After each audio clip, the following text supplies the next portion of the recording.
Well, very good morning, ladies and gentlemen, esteemed guests and dedicated advocates for climate action. A very warm welcome to each of you as we're back for the third date. It's an honor to stand before you as your MC for this remarkable gathering. In collaboration with the Malaysia Pavilion at COP29 in Baku, Climate Governance Malaysia proudly hosts Malaysian support for COP29, a virtual forum bringing together thought leaders, innovators, and experts dedicated to advancing impactful climate solutions. This two-week program reflects the Malaysian Pavilion's daily themes, delving into sustainability and reinforcing Malaysia's commitment to a resilient and sustainable future. Today's theme, Malaysia powering through change. As climate risk increasingly disrupts ecosystem and economies, Malaysia is accelerating its transition to a cleaner, sustainable energy sources and enhancing climate resilience. The country aims to reduce its carbon footprint by shifting away from fossil fuels, which have driven its industrialization.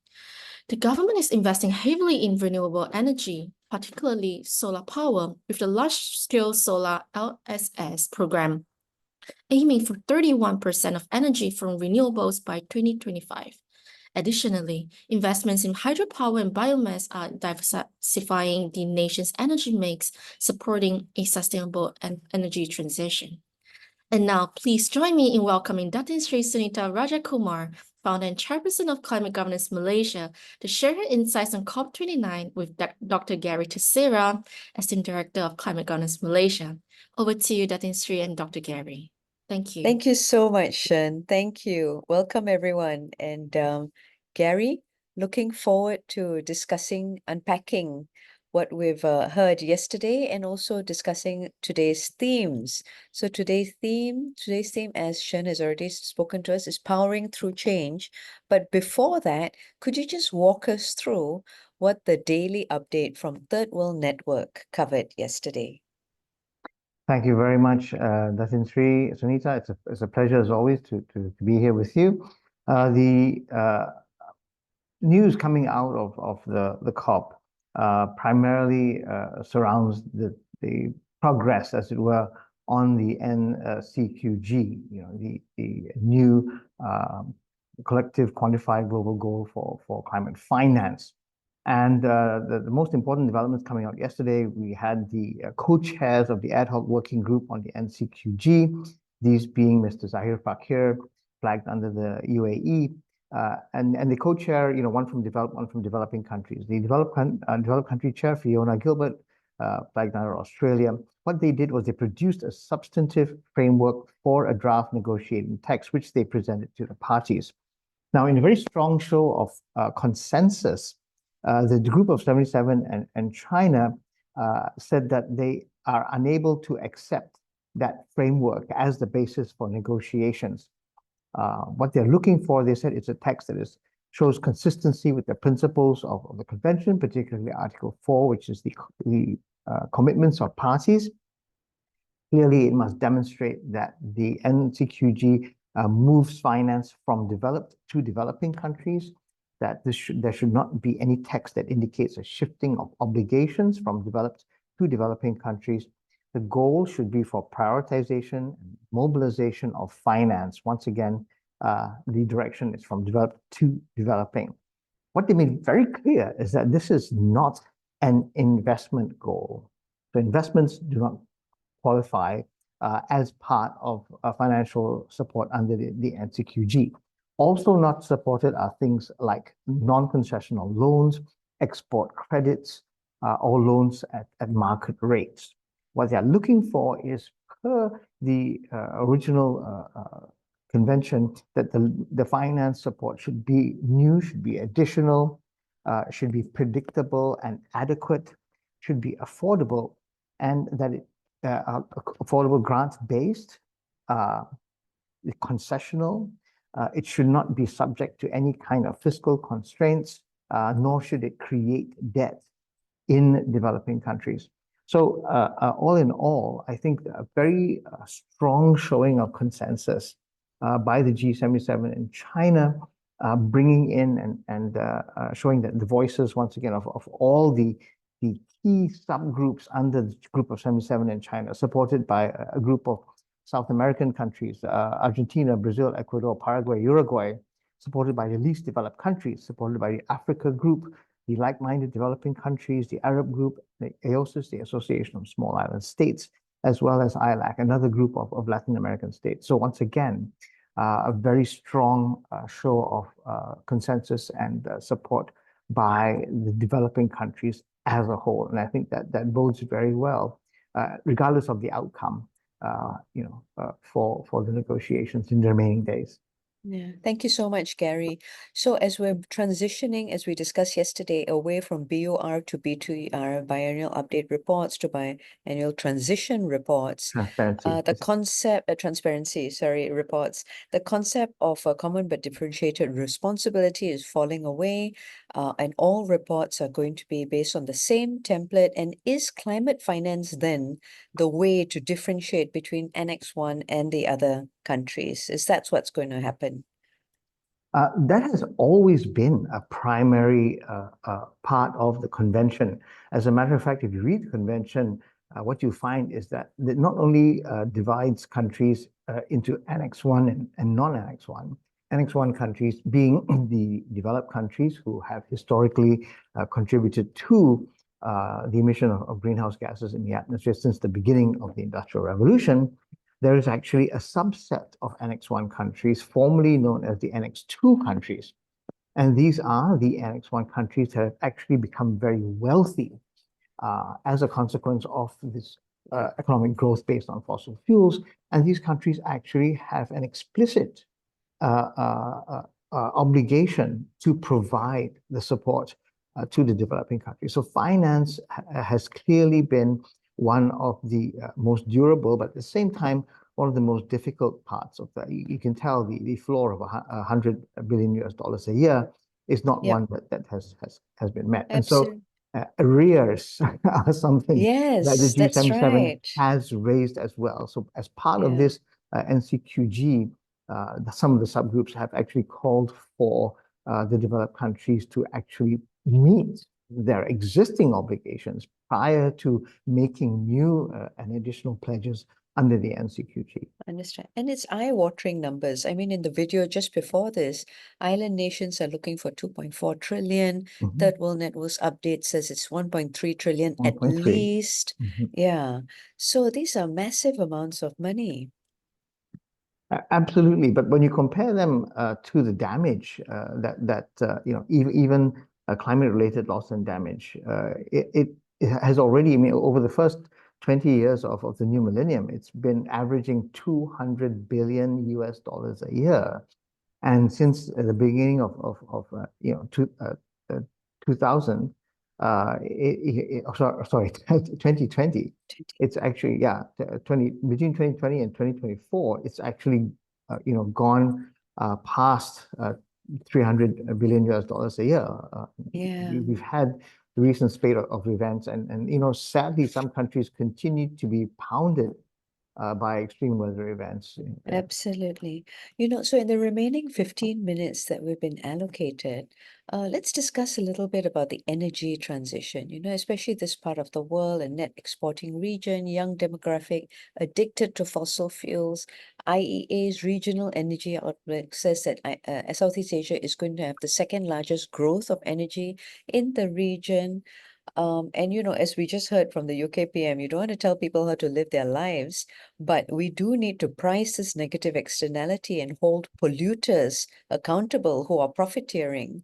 But can we continue making lifestyle choices which generate higher emissions compared to available alternatives? Are we, when we're talking about the energy trilemma, accessibility, affordability, and sustainability, it's critical we have a just transition, but are we also, for example, becoming a desired investment destination for energy-intensive, hard-to-abate industries because affordability is becoming a feature even for profiteering businesses? What are your thoughts, Gary? Yeah, that's once again, when you couch it as that kind of a trilemma, it becomes an issue that's not trivial to solve. On the one hand, we find that if we compare, the tools that we have to be more efficient nowadays to just 5 or 10 years ago, you'll find that we've actually made quantum leaps in terms of being able to be more efficient. The price that has come at is the price of the processing of data and information that helps us to can give us the kind of diagnostics that tell us where we are being inefficient, where we can be more inefficient. But that process in and of itself is energy consuming. And what we find is that even though the world population seems to be gradually tapering off, that the demand for energy globally is increasing, and that the highest energy use is actually in the developed world. The interesting thing is that despite that high level of energy use, their emissions are low because much of those energy sources are either renewable or they come from renewable resources. So if someone tells you, well, the developed countries have actually cut their energy use, it's not true. They've changed their energy sources. And so for the rest of the world, the question really is, as we discussed yesterday, and as we listened to some of the very well-informed panelists and very informed panel discussions yesterday, it's actually how can we harness the existing frameworks of data, of data processing and this capacity to actually leapfrog some of the high emission technologies and take advantage of all of these avenues for efficiency, and at the same time, meet the demand for higher energy requirements through some of the renewable energy resources and some of the renewable fuels. And if you think about it, it dovetails very, very nicely into NETR, Malaysia's energy transition roadmap. We listened to Singapore yesterday talking about the 4 switches, as it were, and for Malaysia we have our 6 areas that we're looking at for improving the use of energy and deriving and developing new energy resources. There's energy efficiency, of course, and then we're talking about renewable fuels. These can be multiply sourced from bio-based and others. We're looking at hydrogen, we're looking at ammonia. Of course, one of the key areas that we need to address is the area of transportation, mobility and transportation. And if you look at the most recent developments, we were even thinking about moving in a large way into sustainable aviation fuels as well. So, Gary, you've mentioned efficiency quite a few times. I think the trick also is that if we focus on energy efficiency, we can go quite a way if we're focusing in terms of increasing our reserve margin, for example.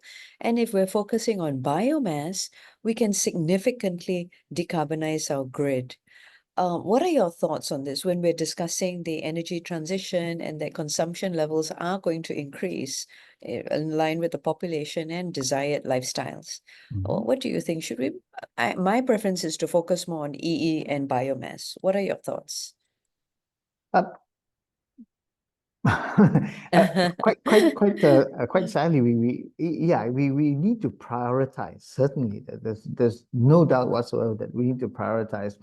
But once again, the idea of having these multiple resources, and each of these resources, once again, has its own strengths, has its own robustness, and at the same time has its own vulnerabilities.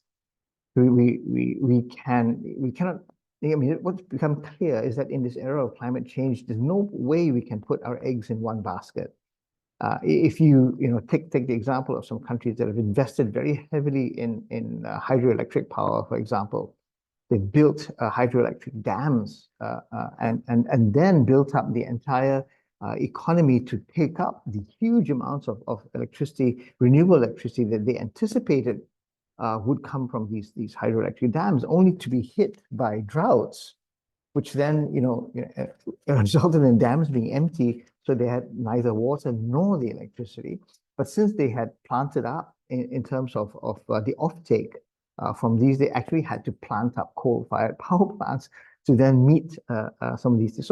So once again, the idea is that you really have to have conduits to all of these categories of renewable energy, and including energy efficiency as one of these, as it were, to use the Singapore example, call them switches. So we do have an energy efficiency switch that is one of the sources. We have biomass, we have hydroelectricity, we have solar, and then of course, as we heard yesterday, there are also plans for things like offshore wind and others.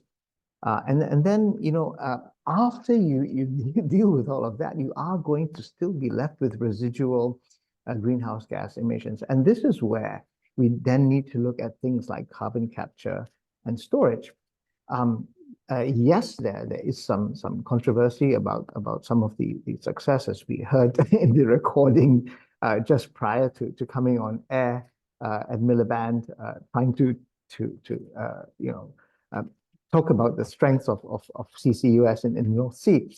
But we cannot leave any stone unturned. So carbon capture and storage, particularly we in Malaysia are now developing the Act for CCUS, need to cast a very wide net and see that there are many, many ways to capture and store carbon, including nature-based solutions. Absolutely. So in this journey where we don't really have a roadmap, where we're testing, we really want to be technology agnostic as well.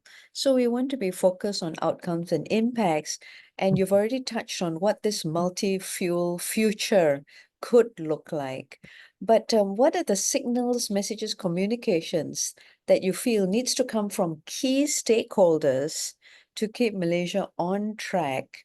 And how can government or governance also play a role in building and maintaining investor trust and confidence? I mean, you referred to hydro dams, for example, but as the carbon COP and the biodiversity COP are converging, I think there may be reclassifications of what is nature positive, what is good for society, and we might have contributed 0.4% of historical emissions, but we are one of only 17 countries of mega biodiversity in the world.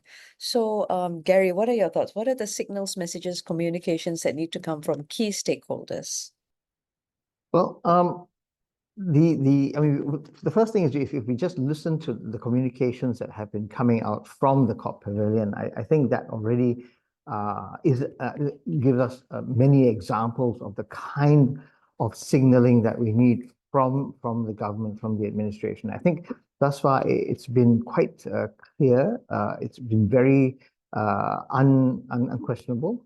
And I think that there is a strong sense of commitment. So the public sector, the government really needs to send this signal, and I think it does, it has, to the private sector, making it clear that, yes, we do understand that things can be difficult as we transition, but at the same time, for those of you who do take the risk, who do invest in some of these low carbon technologies, the government is there to basically back you up and support you and make sure that you get the recognition you deserve. And this list can take many forms. This can take tax breaks. We've still got Gita and Gite going, the green investment tax allowance and the green income tax exemptions. We've still got the green technology financing scheme going.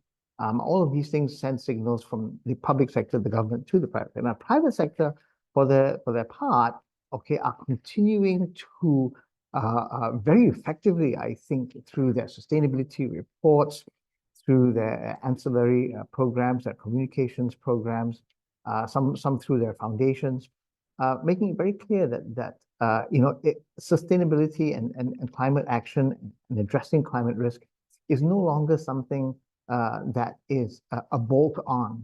That as we heard some of the panelists say yesterday, even if you have a sustainability or a climate risk committee on your board, that is almost no longer something exceptional. It's becoming the norm. Now, what they're talking about now is actually moving all of this risk management into the executive committee in the board itself. So we see that once again, the private sector can and is in a position to send very, very strong messages. Now, the same thing also for the civil society. I think the messaging is there. Media is playing a huge role, I think, in curating the kind of material that is informative to the public, that once again builds confidence in the public, builds confidence in investors, both domestic and international, that Malaysia is the place to put your money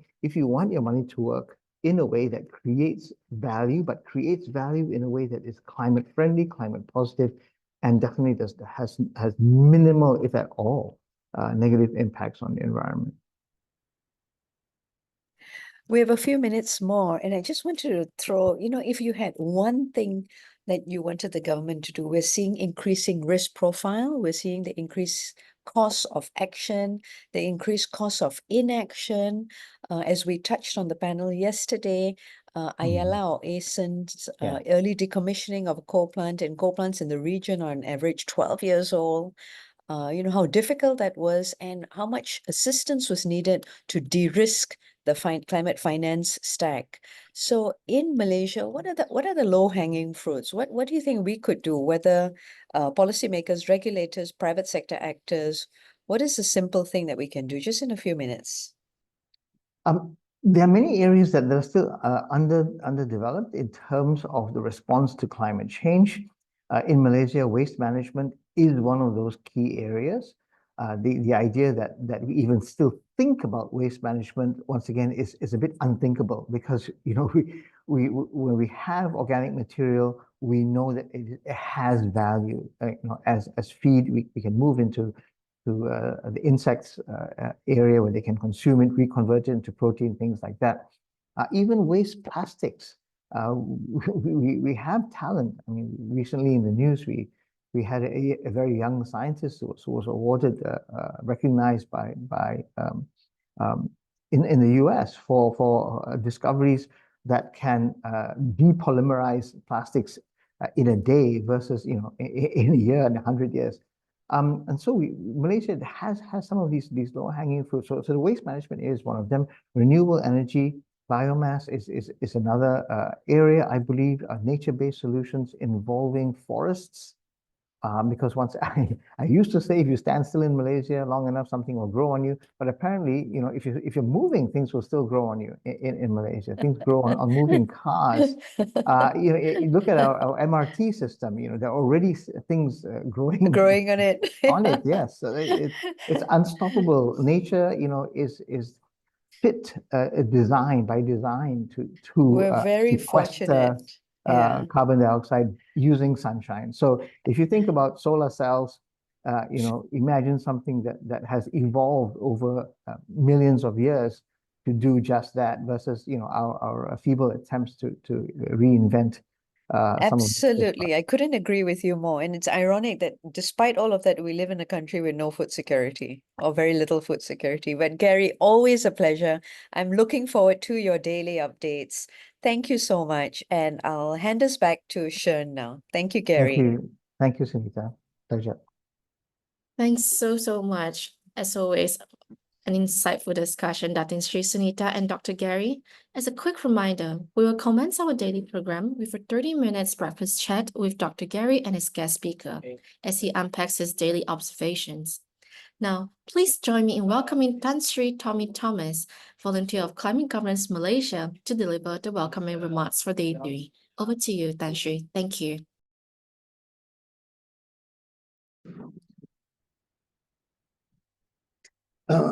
Good morning, ladies and gentlemen, and welcome to this morning's session. The COP29 climate talks began on 11th November in Baku. That's just 3 days ago. Uppermost in the minds of delegates and the media is the impact of the return of Donald Trump as the US president next January, and the real likelihood of a US withdrawal from the Paris Agreement of 2015 a second time, as he orchestrated in 2017. When the world's largest emitter, historically and per capita presently, thumbs its nose to obligations accepted by some 195 countries, the integrity of the global system is challenged. This is compounded by the Trump, quote, drill, baby, drill agenda.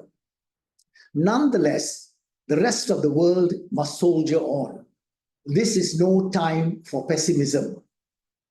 We wish every success for COP29. Now, turning to this morning's theme, which is powering for change in Malaysia, in order to combat the disruption of global ecosystems and economies caused by climate change, Malaysia is focusing on powering by accelerating its transition to cleaner energy sources. Our carbon footprint must be reduced. Hence, our energy landscape must shift. Malaysia's climate strategy involves, in significant terms, a reduction in the use of fossil fuels, a real challenge in a country much dependent on petroleum and natural gas in the last half century. The government has, in recent years, diversified its energy mix by increasing investments in renewable energy. Advantage is taken of our geographical position near the equator. We are a land of abundant sunshine, and solar energy is the first port of call. The government's large-scale solar program has facilitated laudable growth in solar capacity, with a target of achieving 30% of our national energy from renewable sources by next year.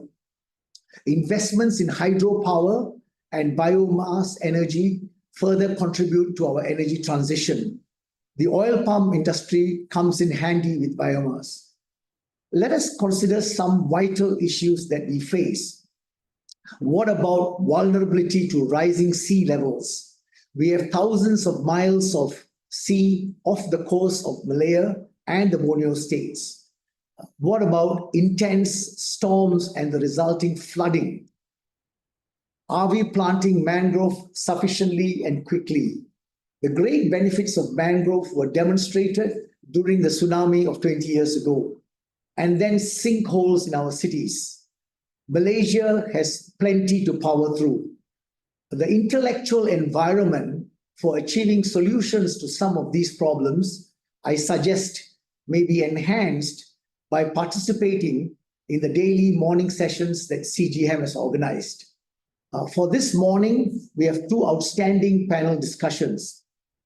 First, building green, carbon scoring for a resilient tomorrow. That's curated by Malaysia Green Building Council with Murali. And that's followed by empowering Malaysia's rooftop solar energy, fast-tracking sustainable growth through industry-government collaboration.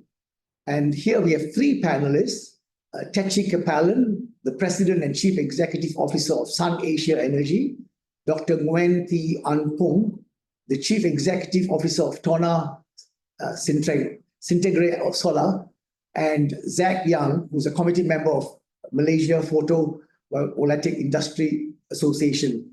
And this morning's session concludes with a keynote address by Wan Zayuti Wan Husin, who's the Head of Strategy, Policy Regulation in the Corporate Sustainable Department of Petronas. I wish all of you a pleasant and meaningful day. Thank you.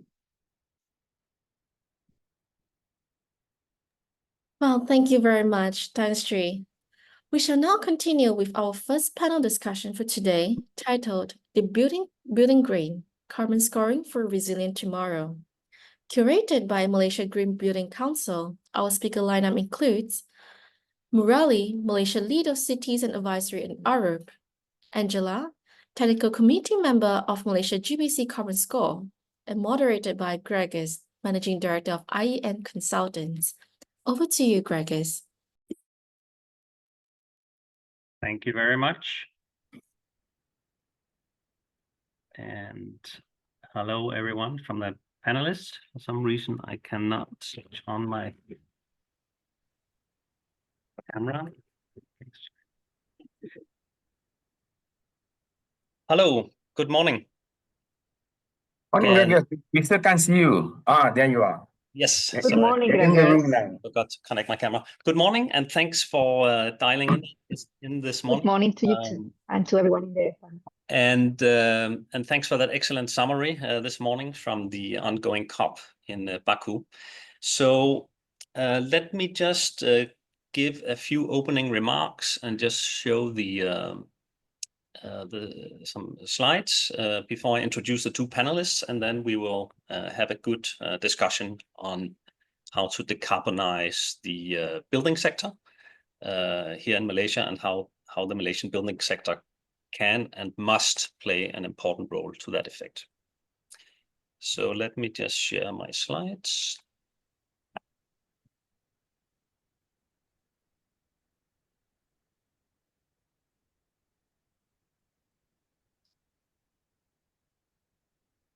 I think you see my slides, right?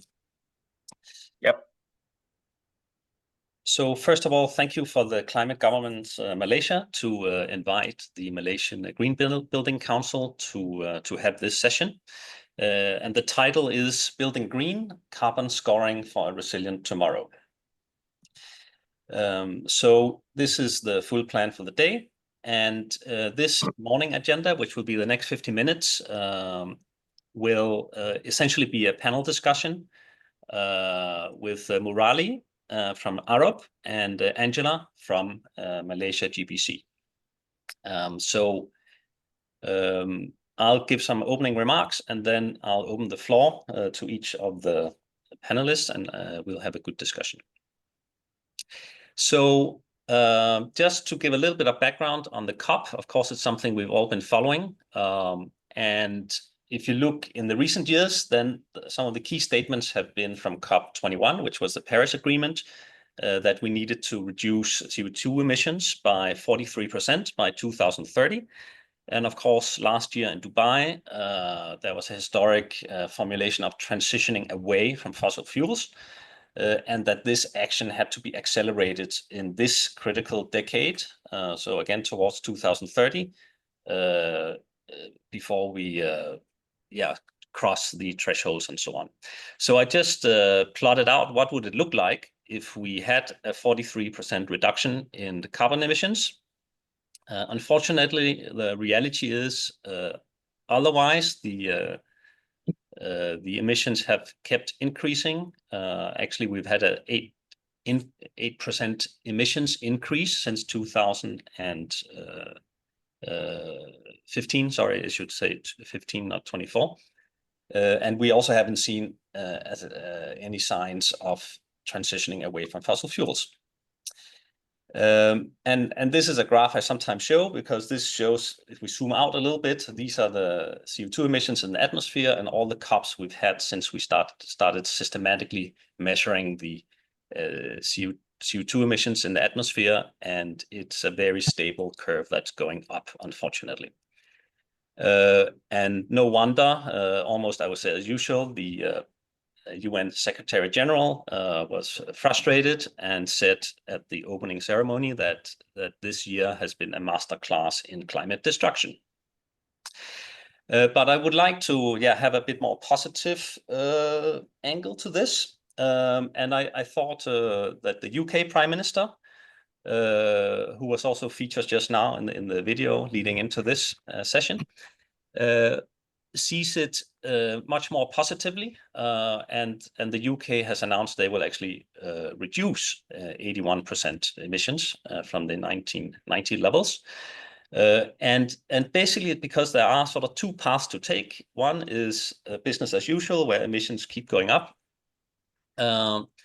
But that comes with a lot of climate cost, a lot of instability, national instability on the geopolitics and so on. So actually, all things considered, he's basically saying the best path forward, and also the cheapest path forward, is to really tackle this climate change head on now. The earlier we do it, the less expensive it is. And when I saw these statements, it reminded me a lot about the Stern Review, also out of the UK, almost 20 years ago, which basically made the same point. It's much cheaper to act now and not wait for the climate to get into havoc. So for Malaysia, oops. Yeah, sorry, I'll just go to this one. So for Malaysia, we have actually also seen a shift in recent years because Malaysia has had a goal of 45% greenhouse gas reduction per GDP, so per economic growth.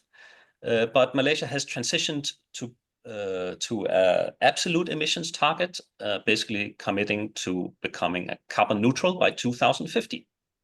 So instead of the CO2 emissions going gradually up, as you see in this graph, we actually have to take a steep bend and bring it down towards zero. So that's quite interesting. And so the big question is, can the world act to beat the climate crisis? And I would say, yes, we should be able to. And in fact, we've already mobilized in a major way in recent years from the COVID years.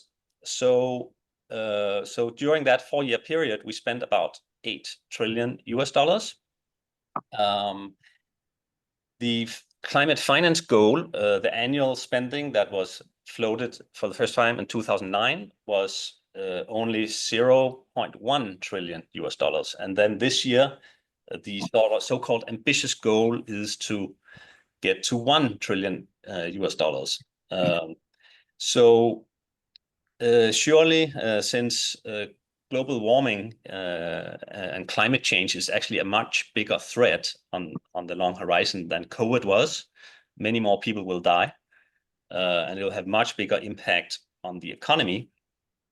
So since we managed to win this boxing fight with COVID, we need to prepare to face the more formidable opponent, which is climate change, and also put in the effort, the urgency, the money.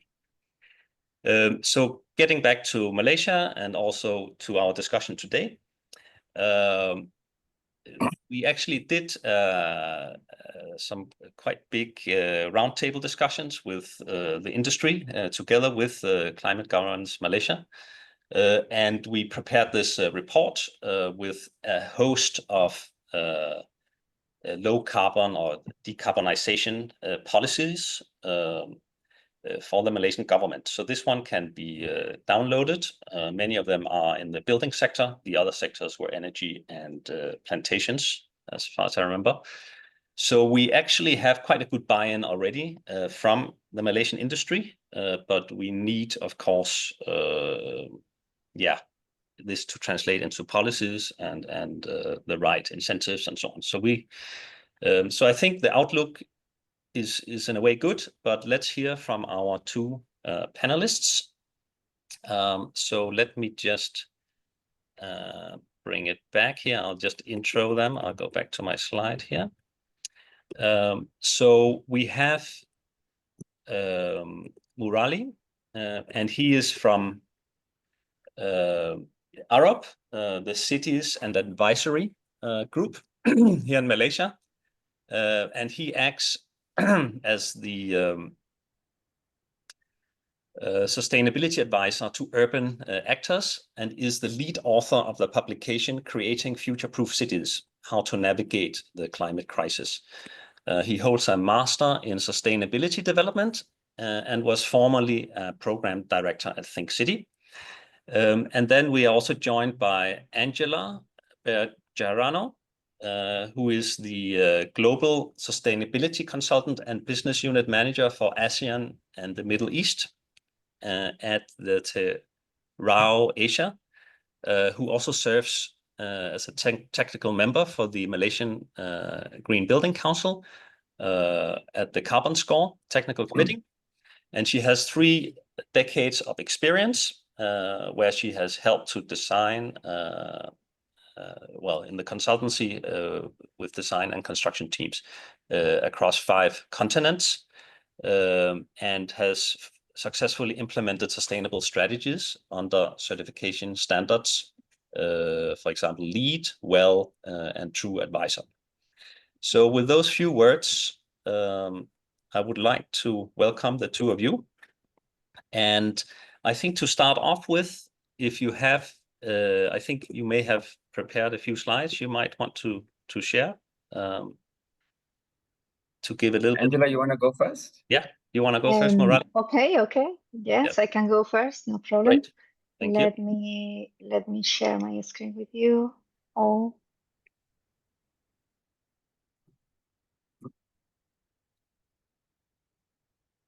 Can you all see my screen at the moment? Yes. Okay, that is great. Thank you everyone for the invitation to join this panel this morning. It is very important for the Malaysian Green Building Council to be part of these opportunities to discuss how we can move forward the decarbonization of our built environment. Today we will have the opportunity to show the progress of CarbonScore. That is an initiative that we have begun about 3 years ago. I joined the team about 2 years ago. So we are finding and developing this calculator that will enable existing buildings to disclose their carbon emissions. So I'm going to run through this presentation very quick. First, who we are the Malaysian Green Building Council. We strive to accelerate the transformation of sustainable, equitable, and decarbonized built environments for all Malaysians. We are a non-profit organization, membership-based.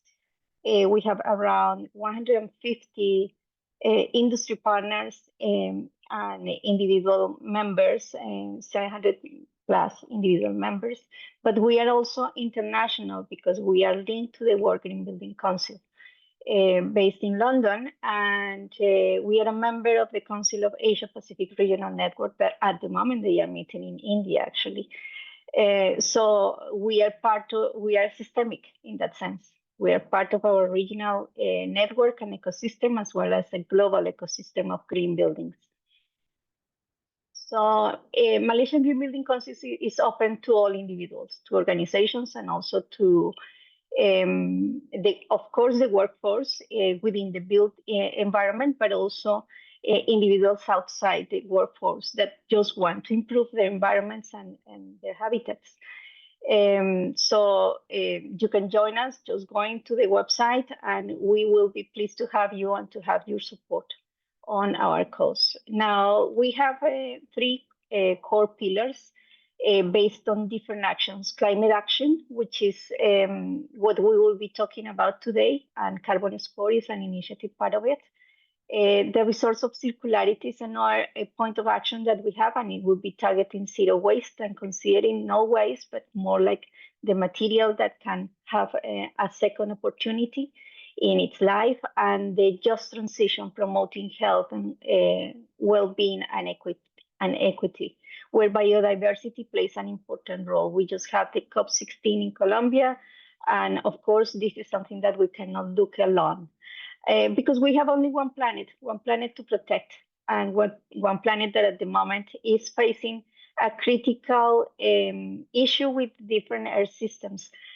Sometimes we tend to see that we are falling into this carbon tunnel that is disconnecting us from other systems and other threats that the planet is suffering at the moment. So, of course, climate change and climate action is very important because it's something that happens, a damage that happens at a global scale. But we need to look at it in a systemic way, in a relation with other systems, biodiversity, eutrophication, any other material, acidification, any other indicators that are pointing us to different type of damages and different type of solutions that we need to tackle from our built environment. So we are at a tipping point. We keep talking and we keep listening that 1.5 degrees is our tipping point. And it is for a reason, because we have already consumed a great amount of carbon that is already fixed in the atmosphere. And the remaining carbon that we still have to complete that quota and to reach that tipping point of no comeback is soon to be exhausted. We have calculated about 5 years is what we have left.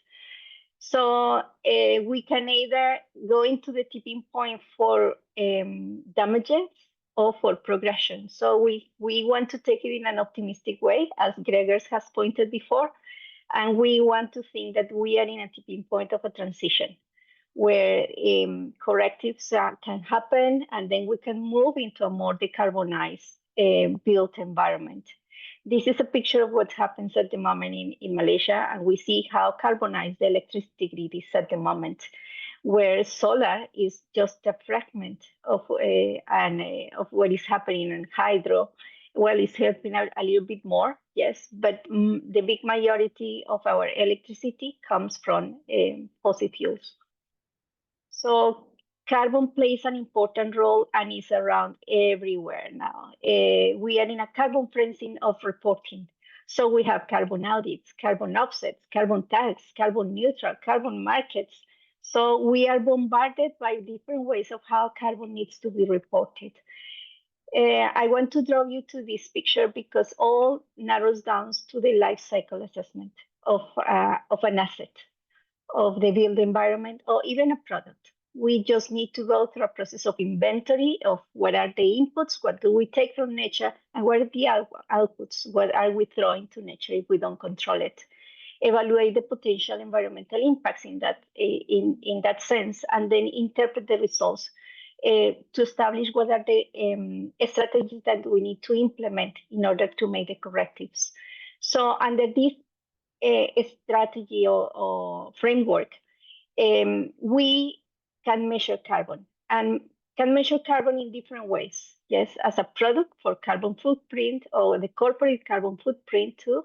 That is something that is more common at the moment across corporations and companies.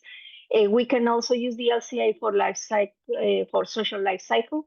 And today we will be focusing on the whole building life cycle assessment. That is the way how CarbonScore works out. So we have here carbon, and it's carbon equivalent. What we are talking about is not just the carbon molecule. We have some other gases that are part of the equation that we need to keep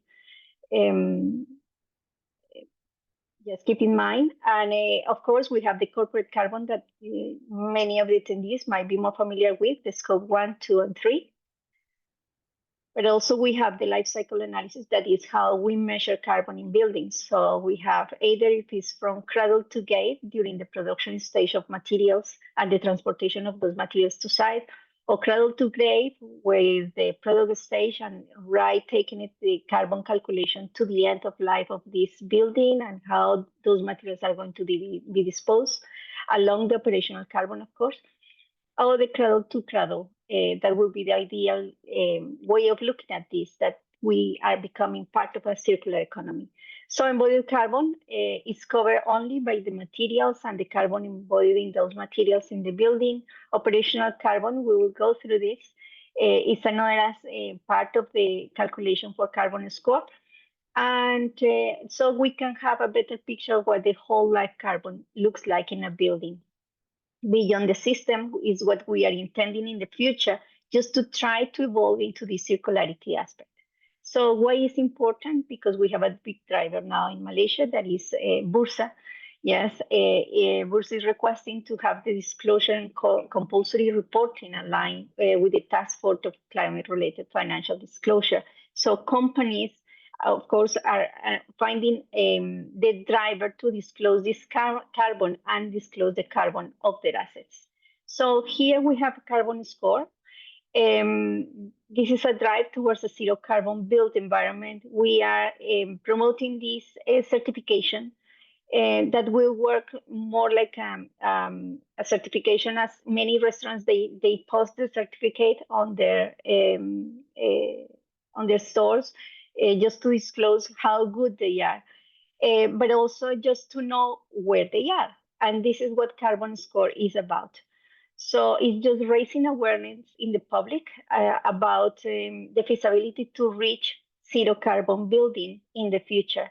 This is focused primarily on operational carbon. We understand that the built environment and buildings are responsible for 40% of the total carbon emissions, and cities are responsible for 70% of that consumption. So we have green building certifications that can help to disclose that information, but it's not sufficient. About 99% of the buildings around are not certified. So CarbonScore is built for those existing buildings. It's a very easy to report calculator available in the website. And the intention is to gather that information from the buildings in operation. So what is the information that we want to get from those buildings is the embodied carbon, of course, and the operational carbon. Carbon is scored. Then if you go into the calculator, a series of questions are asked about basic information for you to disclose that will help you as a building owner to understand what is your carbon and how you're consuming energy. So energy is an important part, and energy efficiency. We try to understand what is the energy efficiency of each one of the buildings through the bills that you receive from your electricity supplier. And also understand if there is any on-site renewable energy sources, or if there is any way of disclose those RECs. The correct certifications that you might use.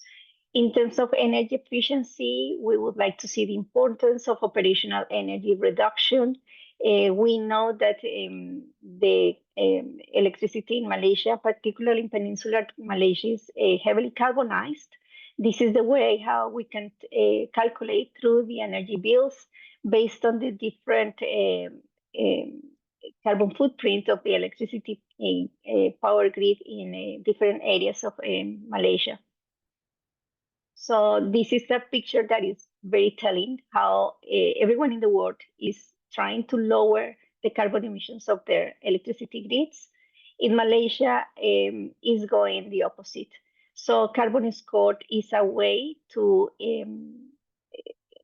help the market just to raise awareness that we need to lower this carbon footprint of the electricity grid too. Here is a breakdown of how electricity usually happens. So the focus is on chillers primarily, that are the big consumers, but also lighting energy and small power energy and ventilation could be a factor.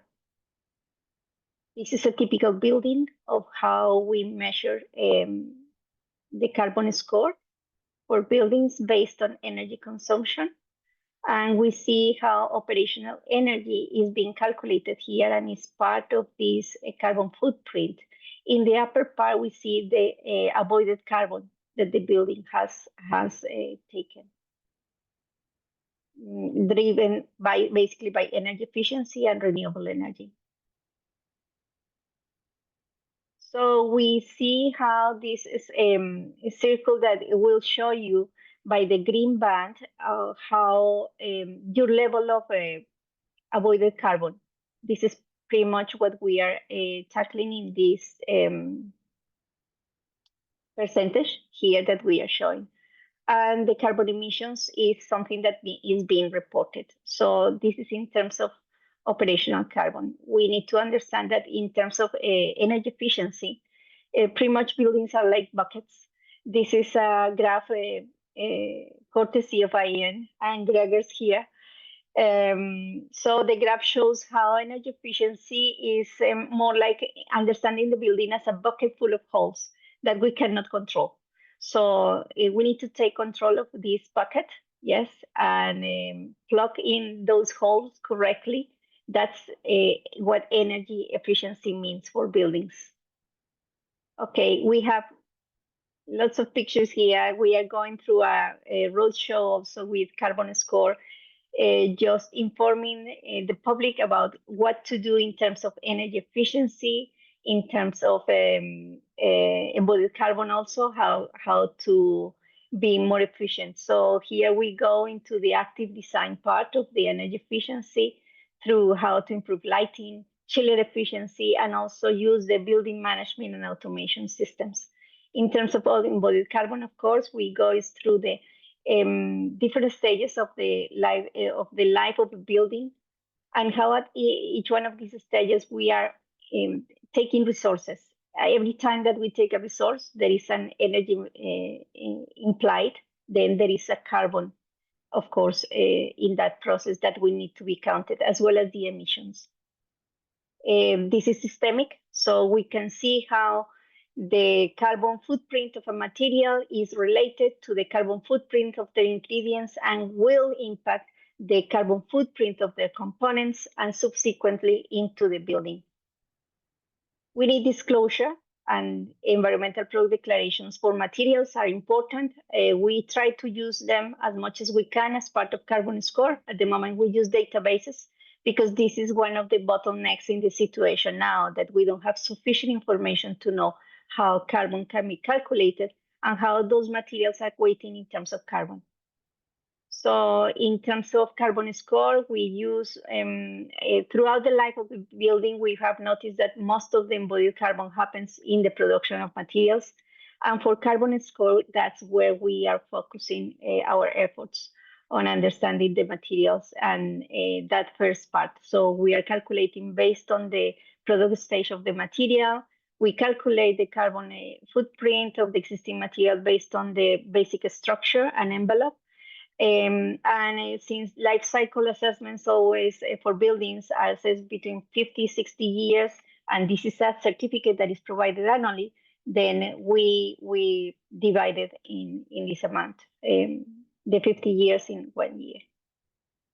So this is another example of another building that has no carbon footprint for energy production. So all the carbon footprint is basically down to materials, as we see here, most of it. So there are these are relations between the operational carbon and embodied carbon. Operational carbon is something that happens along the cycle, yes, but after 60 years of operation, we see that how important it is just to reduce the carbon footprint of that electricity. Embodied carbon becomes just a part of it. The idea is just to try to influence that energy consumption that we have in buildings. CarbonScore also measures the renewable energy. Of course, that's another important part. We see how renewable energy incentives are becoming more popular. This is pretty much a progression of how renewable energy has been important in Malaysia. So, and how the deployment of the in the grid is greater given the incentives. So now the targets to reduce energy consumption in 40% or and improve the capacity by 2035 of 40%. So we see by 2050 we think that the primary energy supply will increase by 60%. So these are just numbers. We will leave these slides available to the public. This is the status of renewable energy in Malaysia, where in the whole country, as well as in Peninsular Malaysia, Sabah and Sarawak, what has been the deployment of the systems. We understand now we are in track with the government policies, incentives for projects, as well as for the entire grid, how it's going to be decarbonized. So, and we consider not just the RECs, but also the in situ installations of renewable energy for projects, generation, renewable resource, how this goes into the utility and finally into the final user. Yes, there are some challenges that they will be sorted along the way, as is the case of batteries. And also we need to be aware that batteries will create another impact that will need to be controlled, and is the mining of new minerals in our society. So here we have another example of a building that thanks to the renewable energy deployed in the building, the score is 216%, yes, of that carbon avoided, and is able to produce an electricity for other buildings. So you are welcome to look our efforts. We have already 24 projects registered in our website, and many other examples that you can have a look in the website. This is our website. You can go look and register yourselves your projects. Okay, here is a list of all the volunteers, like myself, that we have been working in this important step to decarbonize the green environment in Malaysia. Thank you. So I leave it to you now, Gregor. Thank you, Angela.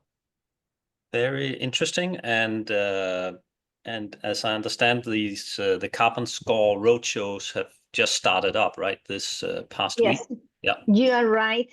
We had the launch last week in Kota Kinabalu. It was a very well attended great. Excellent. Good to see event. things, We had happening. engineers, architects, and mostly people from the general public. Yep. Great. Okay, then let me shift to Murali. Did you have some slides you wanted to share, or should we go straight into the discussion? Yeah. Gregor, you know the answer, and yet you're asking me. We can go straight. But before that, can I just just a point of clarification? Your presentation earlier, you talked about carbon neutral.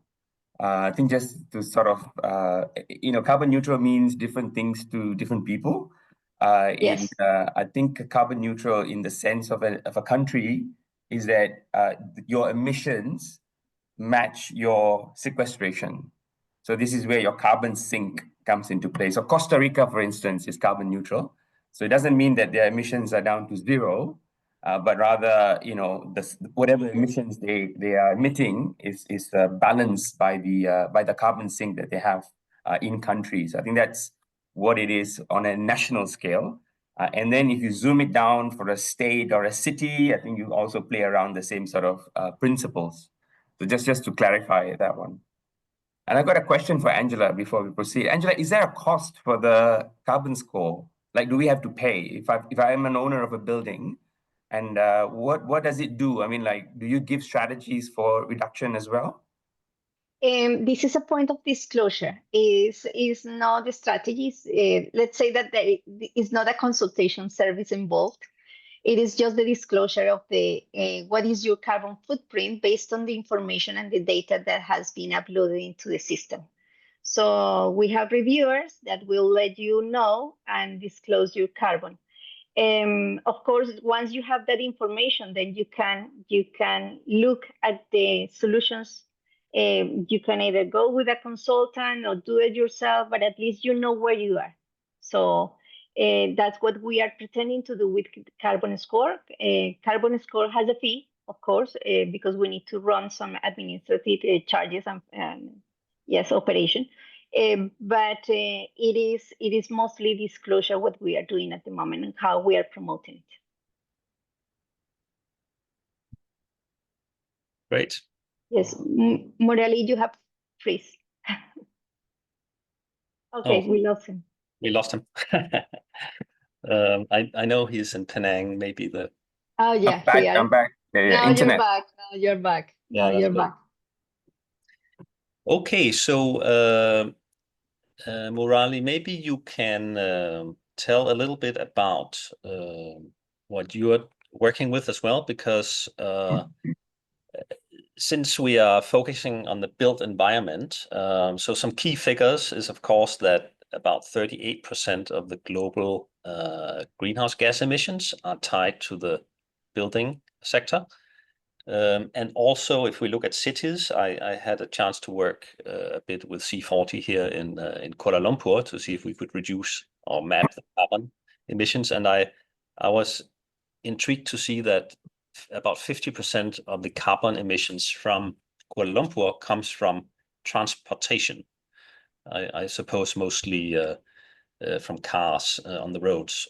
So since you have worked a lot with cities and transport, I'd love to hear a bit about what you have worked on and how how you propose we can reduce these enormous emissions, and also if you have any comments to this national low carbon cities master plan that came in 2021, which basically sets out greenhouse gas reduction targets for 33 Malaysian cities.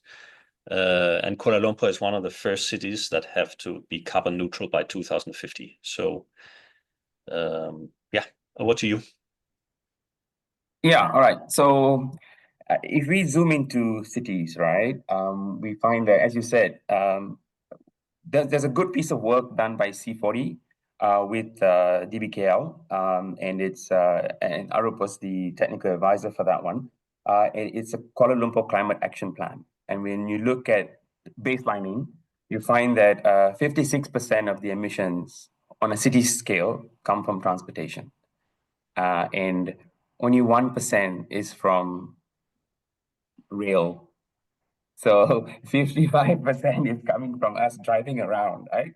So that's like a big opportunity there to sort of like, what do you do? And then you've got, I think 40%, something like 40% come from stationary energy from buildings. So this is where, the work that you do becomes really important to reduce emissions from an energy efficiency perspective from buildings.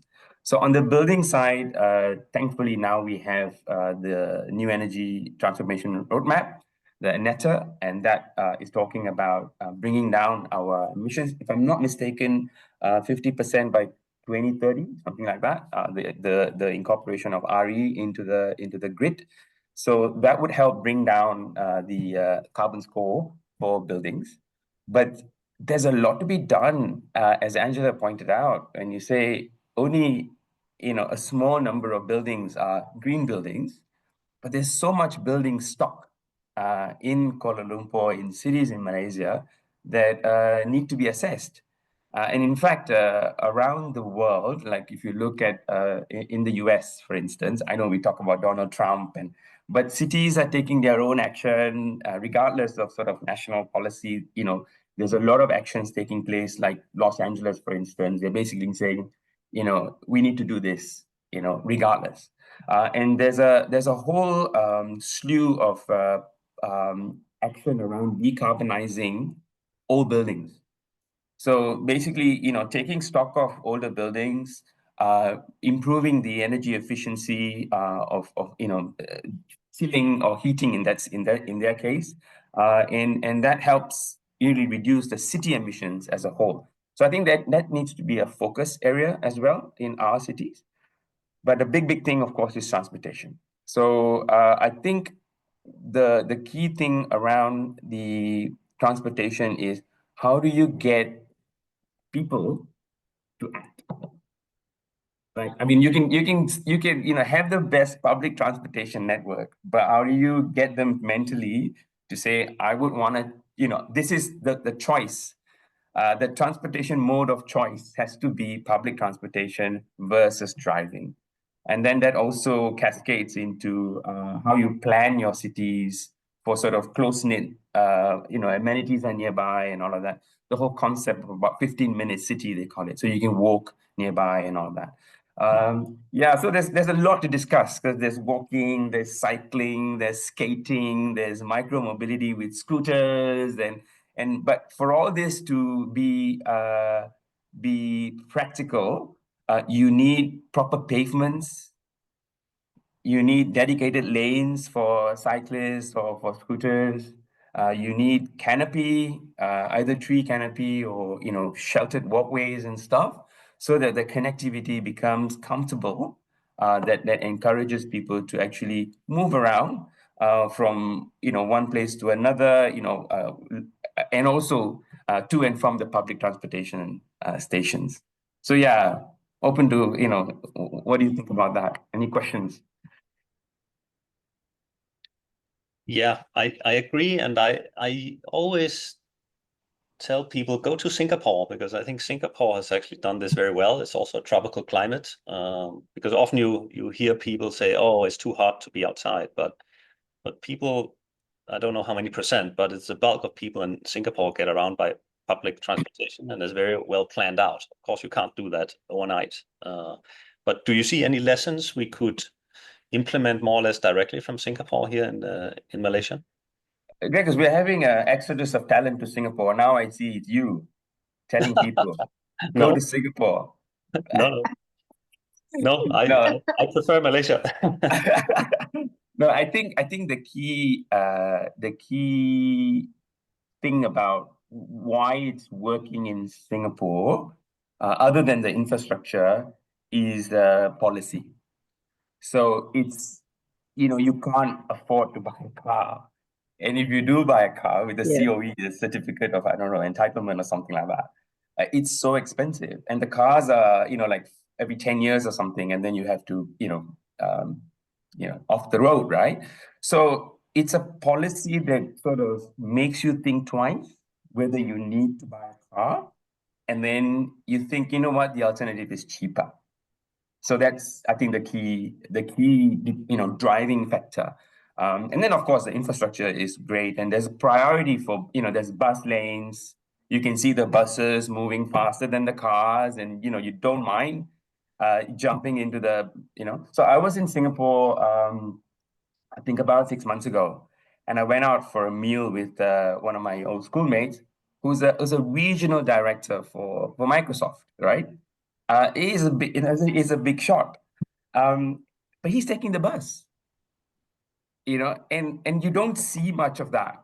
Like in Malaysia, ask, does your boss take the train?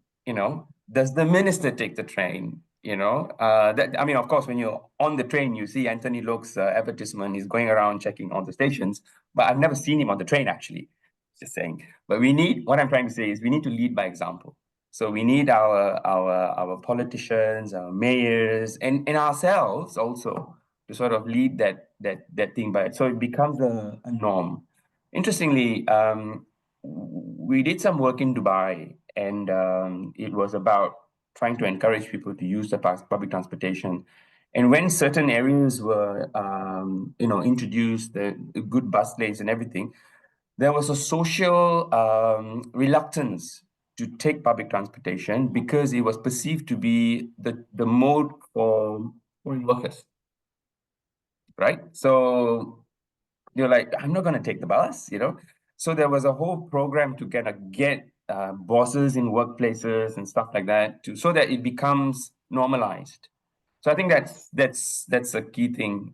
So anyway, I'm maybe deviating from your question, but so it's about normalizing the public transportation and policy drivers to make people decide whether it's worth it to buy a car. On that note, also I would say in Japan, I think it was in Tokyo, if I'm not mistaken, if you want to buy a car, you need to show you have a place to park it. So you need to show, yeah. Your porch got 1 lot or 2 lots, or you're going to rent a lot or whatever, but you must have a place to park it. Here I've got friends. I have friends with 13 cars because they're car collectors, whatever, but they're 13 cars and they're parked on the road and everything else because, it's there's no end of life policy for cars. Petrol is relatively cheap still. So it becomes too accessible. There is a space to park too. Yes, also. So I think that's very interesting and some good points. And I think we are maybe a little bit of a potential turning point in Malaysia on this notion towards cars, because the government has announced that the petrol subsidies will be taken away. And then it also becomes more expensive, right? And of course, we have seen more and more public transport, at least in Kuala Lumpur, that I'm most familiar with. So I already hear my Malaysian colleagues say, oh, actually, it's much easier, cheaper just to take the MRT to go to KL instead of driving as we used to do.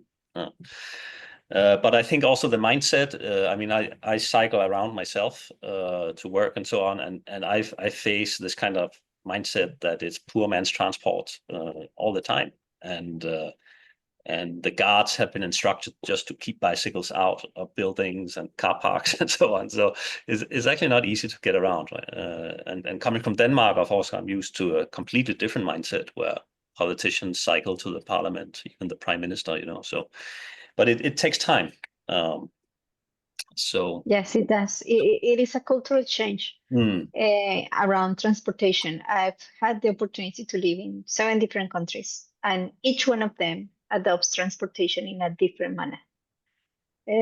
So you can see the difference from Houston to London in the way how they see transportation, in the amount of cars that they might own. Not 13, but in Houston, families could have up to 5 cars, and that's the norm. Yes, well, in London, if you have one, sometimes you don't use it because the public transportation is so good that and easy to use that becomes the option. So these are examples that can be taken not just from Singapore, from other places too. But it's the culture, is the way how people thinks about how I can move myself from one place to another. And also finding the opportunity to use transportation as a way of improving your health and well-being. I mean, if you can walk, if you can cycle, you are tackling 2 problems just at once. Yes, so it's trying to shift that mindset of I need to own a car just because I need to show my status, because the car becomes a sign of a status around my friends, around my family, around many options. But there are other ways to help the environment and to shift those values into a different mindset. Yep. So swinging back to the carbon score, Angela, since transportation has such a high influence on the carbon emission of cities, is transportation going to be part of the carbon score in the future? Because I could see it's not yet the case. This is the intention. I mean, carbon score at the moment goes through this is CarbonScore B1. Yes. And the intention is to have a roadmap for the tool just to evolve, because it needs to progress and needs to be updated, and other source of carbon related to the building, they need to be incorporated, like refrigerants, for instance. In terms of transportation, yes, the building is the, let's say, is the beginning and the end, but it can also become the source of energy for that car, for that vehicle. If it's an electrical vehicle, then the building becomes the source of energy. Yes, of course, we need to guarantee too that energy consumption is coming from a decarbonized grid. Yes, if we are buying an electrical car and we plug it into a carbonized grid, yes, probably we are lowering the smog, pollution caused by the fossil fuel car that is going around, but we might be just emitting a little bit of less carbon carbon, and the carbon footprint might be a bit less, but still there is an impact with carbon associated to the energy grid. So transportation will be part of CarbonScore, yes, and it's something that needs to be tracked. Okay. It's good to hear. So back to you, Murali. What do you see? I mean, I guess we talk about transport or just lowering carbon footprints of cities in general. What do you see as the best way forward, or the best drivers to that end? I think first and foremost, or rather, the most important thing in my mind is education or awareness. There's just simply just people just don't know. They just, they don't understand why they should not be driving, or why they should be going for a green building, why they should not be turning down their air conditioning to 18 degrees. People just don't realize or don't know. So and this is not only in Malaysia, this is just worldwide, right? So there's a small group of people who have taken the initiative to learn, either through the work that they do, or just through passion. But you've got 95% of the population who just don't know. So how do we create that awareness for the citizens? I think is key. So one of the key problems is in school, it's not addressed. right? So my kids just finishing up to O levels, and nothing in the school syllabus talks about climate change. You know, what the future would look like in 30 years. Nothing. So I think that's something that needs to be addressed. So unless you know the why, then you're not going to act. So I think now it has to be the whole awareness raising has to be owned by, I think, multiple parties. So you've got the Ministry of Education, cities also, I think, will need to start educating people about carbon and what happens, and carbon budgets and choices and things like that.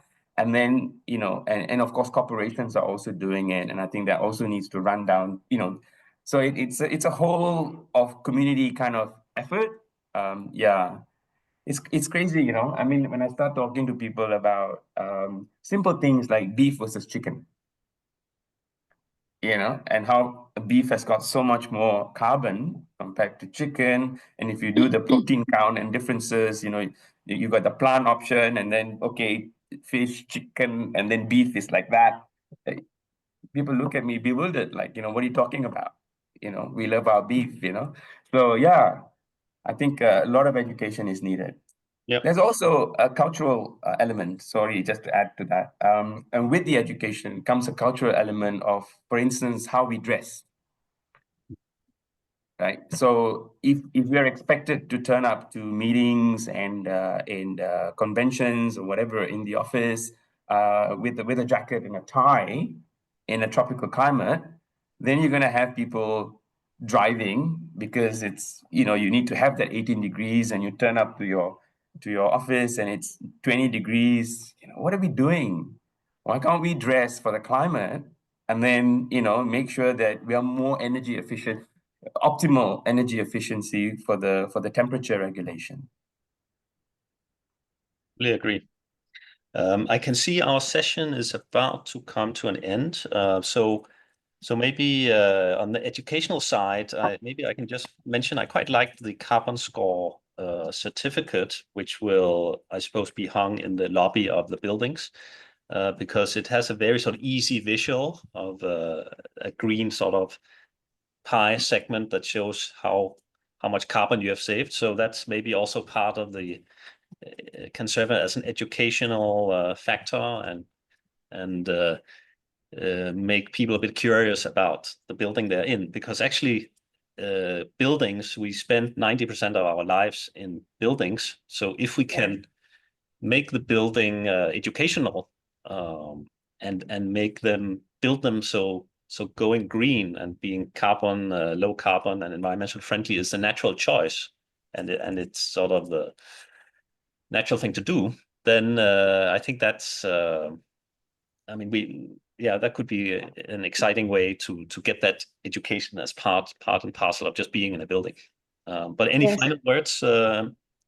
Absolutely. And also the road shows that we are carrying around Yep. in Malaysia at the moment. And the next one will be in Johor, November the 23rd. Yes, you just go into our website and the information will be there. So the roadshow is a way to educate the public, not just the built environment workforce, architects and engineers, but also building owners. Yes, they need to know what energy efficiency is about. They need to know what embodied carbon is about. What are the implications of choosing A or B material into our retrofits, because the retrofit is the one that is going to cause most of the carbon in a building in the long run, because the replacement period of these materials, you can maybe be replacing materials in a store every 5 years. So that's an action that is going to be tied up to carbon. We will be educating about renewable energy, what are the options, and different ways how the carbon in buildings in operation can be reduced. So this is part of an effort that has been funded by the United Nations, and with the intention to educate the public about carbon in buildings, in particular carbon in buildings in operation. That is so important, and As you see, Murali, they are most of the players in the market and in the cities. Yes, this is a systemic view of buildings within cities, and if we want to help our cities, we need to help our buildings. Excellent. That's a good note to finish on. We have now reached 10 o'clock, and I believe I have to hand the session back over to Climate Governance Malaysia. Hi, Gregis. I'm happy to share that you actually have another 10 minutes Oh, if you'd like to fantastic. cover, because we also received a Excellent. question from the Q&A box. I think, Okay. yeah, Oh, there's a if you'd like Q&A. to address this. Ah, Thank yeah. you. Okay, good. Sorry, I ignored that box, so I didn't even see it. Let's see what's there. Okay, we have one question here from Trevor. He writes, the Stockholm project Bloomberg initiative points to much better urban tree management, also solving stormwater issues. Could these ideas be introduced to Malaysian urban planners and councils? Trees resolve many problems in urban environments, shade, temperature, water, emissions, but must be well managed. I think that's one for you, maybe, Murali. Yes, yes. So absolutely. So it's I'd say it's a proven strategy for temperature regulation. So simple example. I love to go for hikes, and my preferred time to go for a hike is about 2 o'clock in the afternoon because it's hot and nobody is going for a hike. But when I go into the jungle, it's actually okay because it's self-regulated and it's shaded and everything else, and I don't have to contend with people. And this is the same in Penang where I go for hikes, in Bukit Gasing when I go for hikes. It's a good time for me because it's clear. So this is the sort of the impact that the canopy has on surface temperatures, right? It protects and then it's multiple layers of leaves, da da da da.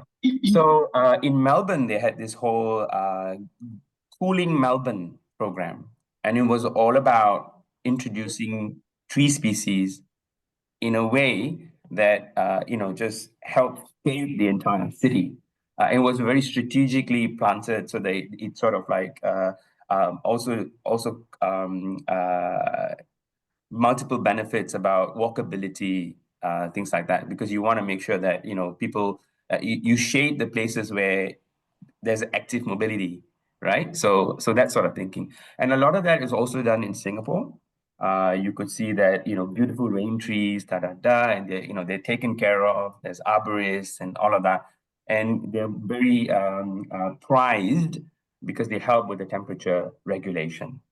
They also help with groundwater management, but for that, you can't just plant a tree and just hope it will take care of it. There needs to be the permeable surfaces to allow for water to sort of seep into the soil, and that we don't see enough of. And I think we need to have a change of mindset about giving more space for cars and so little space for trees on the side of the road, etc. So that's something that we need to work on.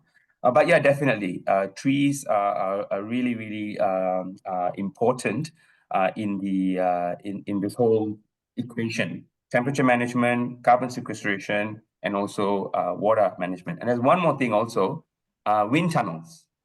And that's something that buildings can also, buildings also help with wind tunnels. So when you're planning a city, ideally, you also consider topography and wind flows and how the buildings can help with wind tunneling.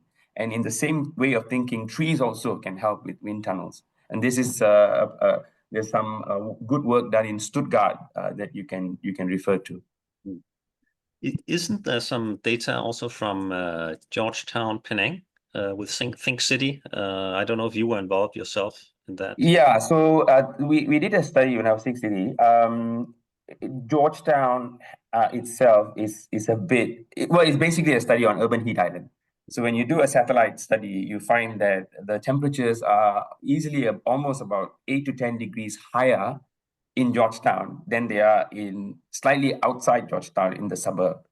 And it's mainly because of tree canopy.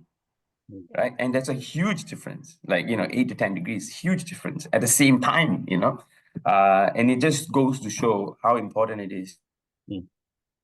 Yes, I agree, because we live in the tropics where you're always right on the limit of whether you have to switch on the aircon or whether you even want to go out the door. So just a couple of degrees can make a huge difference on your behavior, on your energy bill, if you can just make do with a fan instead of aircon. Anything to add from your side on this, Angela?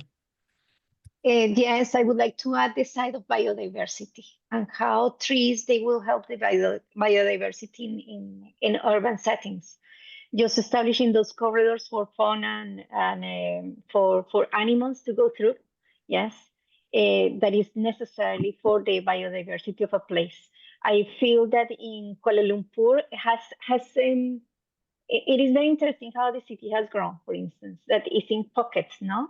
And then the tropical forest in the middle gets encroached, yes, and sometimes gets disconnected. So trees within the city can help to create those connections between those green pockets in the city. And in terms of biodiversity, is very valuable. So yes, that would be my point to add at the moment, because I don't want to lose the connection between carbon and other environmental problems that happen around. Biodiversity is a very important one that we need to maintain. We are in the tropics. We own the forests that can rescue the whole planet. So we need to protect them. Yes, that's the way how we play around globally. And coming from a tropical country too, from Colombia, the COP16 just happened there. Yes, and we are part of the Amazonas, so it's part of what we need to preserve. Yeah, that's great. And just from my own personal experience, when I cycle to work, it's about 9 kilometers, and I go along the River of Life in Kuala Lumpur. And I mean, okay, there's not a lot of nature and so on, but there's a few animals and birds, and it really adds to my sort of joy of the day to just experience nature instead of just sitting in a car. So that human connection with nature also has. Yes, it's incredibly important. Biophilia is something that is being proven to improve your mental health.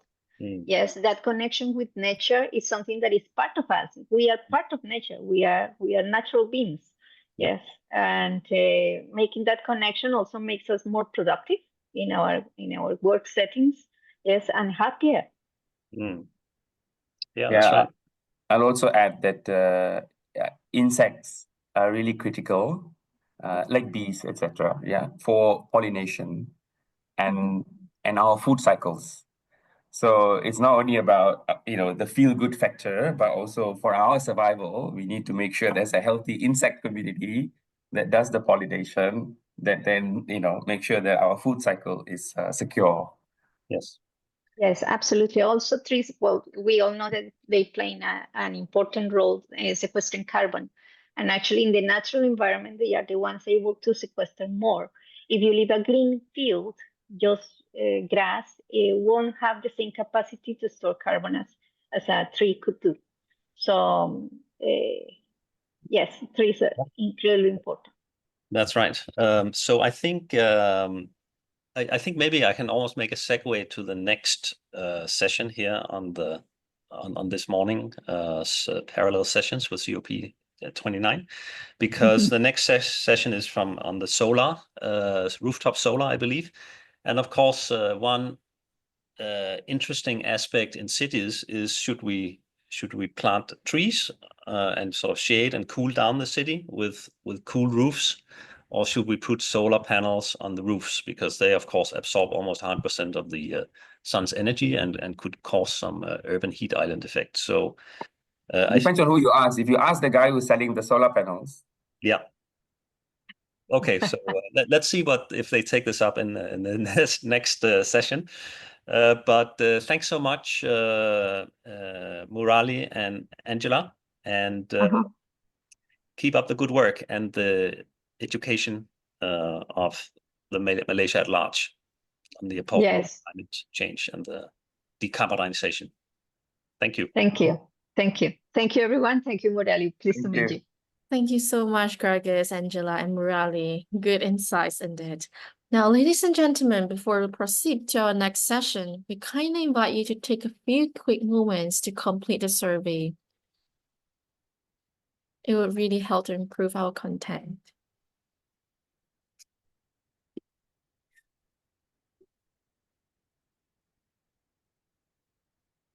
While we are at it, we also continue to, to invite our second panel of the day. This session is curated by Malaysian Photovoltaic Industry Association, MPIA, with the topic Empowering Malaysia's Rooftop Solar Future, Fast-Tracking Sustainable Growth Through Industry-Government Collaboration. Our panel lineup today is led by Madam Tetchi, President and Chief Executive Officer of Sun Asian Energy, Mr. Watcharin, Government Officer at Division of Solar Energy Development, Department of Alternative Energy Development and Efficiency, Ministry of Energy, Thailand. Mr. Zach, Committee Member of MPIA, and moderated by Leno, Secretary of MPIA. Please join me in welcoming them. Thank you.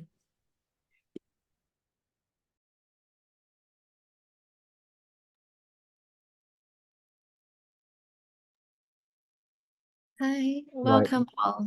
Yeah, Hi. thank you. Okay. So good morning, everyone. I'm not sure where you're all coming in from. Good morning, good evening, good afternoon.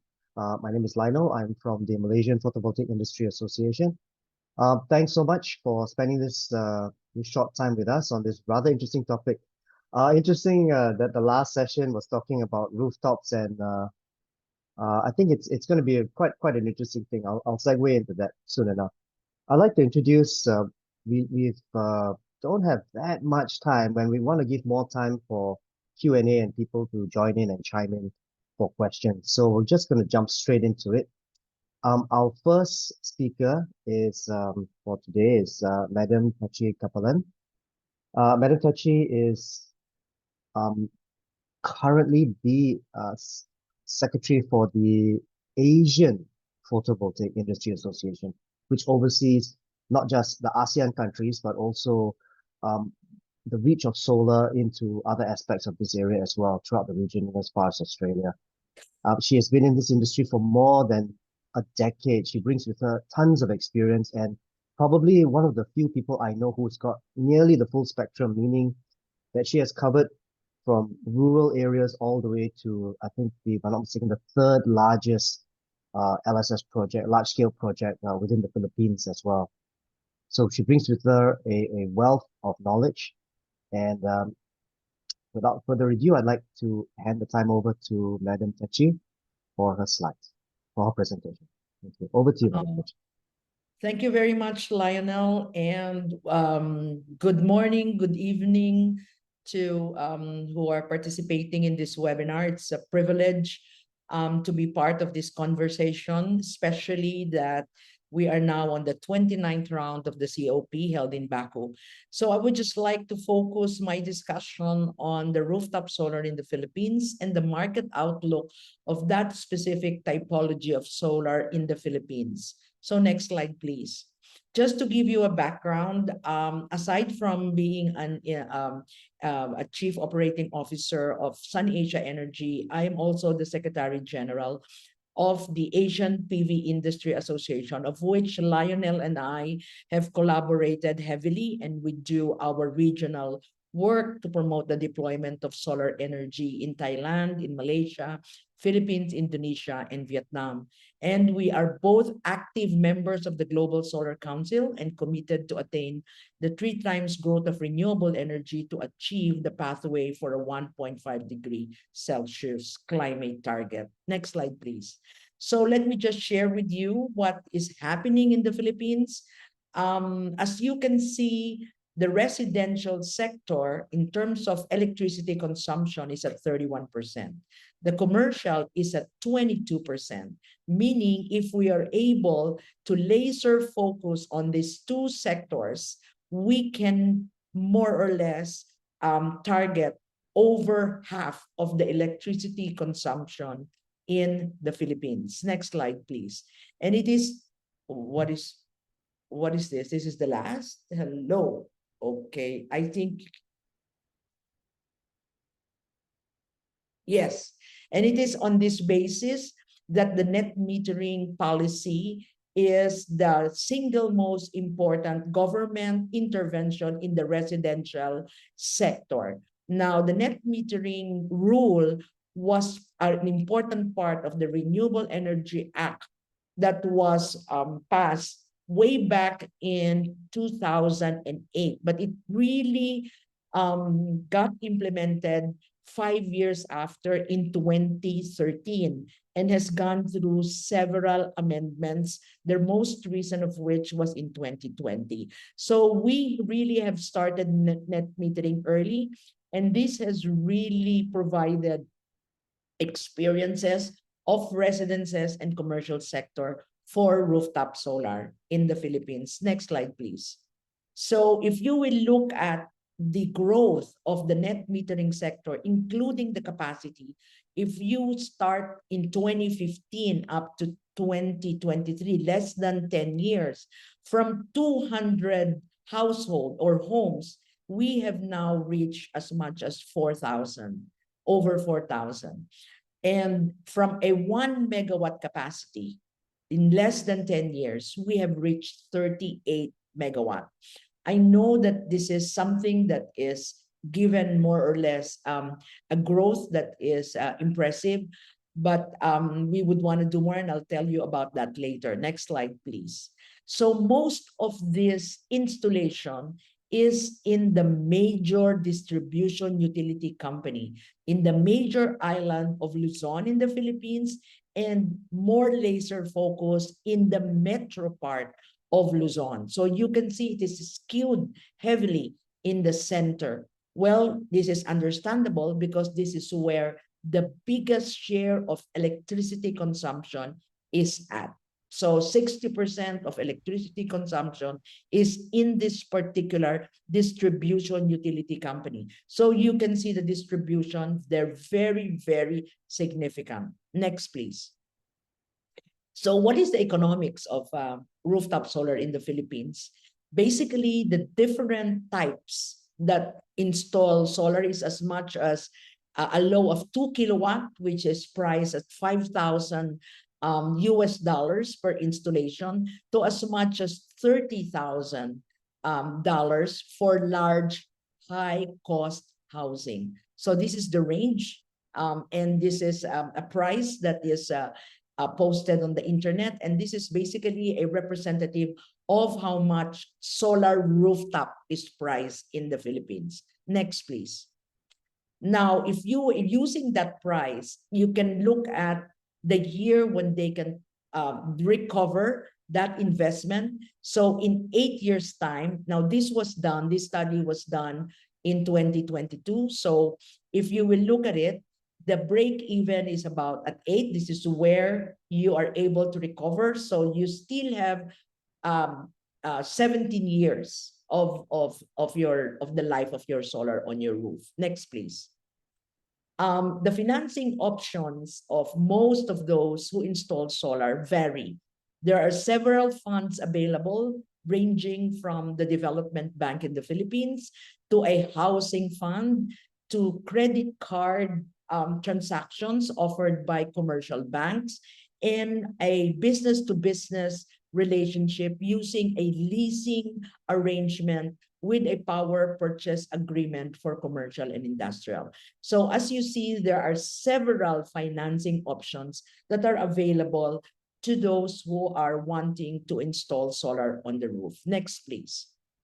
Now, the challenges basically are as follows. One is that because the Philippines is already offering a renewable energy certificate, it is required that a meter to measure the own use portion of renewable has to be measured so that you can cash it in as renewable energy certificate. So this has been an additional cost. It's not cheap, but this is something that is a barrier to the growth of the rooftop.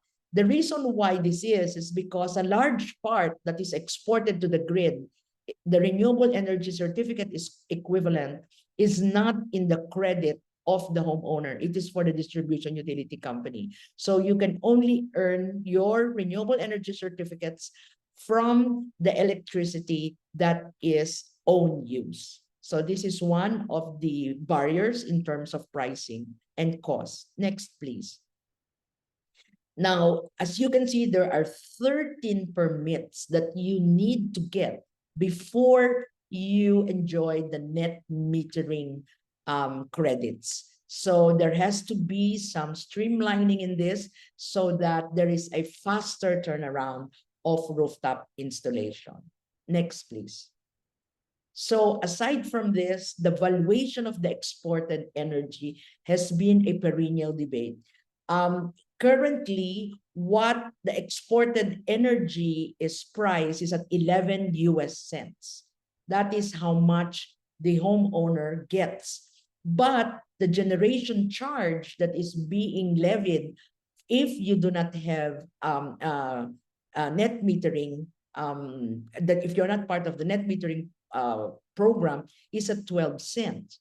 And the wholesale price of electricity, if you go to the market, is at 18 cents. So basically, this is a debate that has been lingering since the time that the net metering program was established.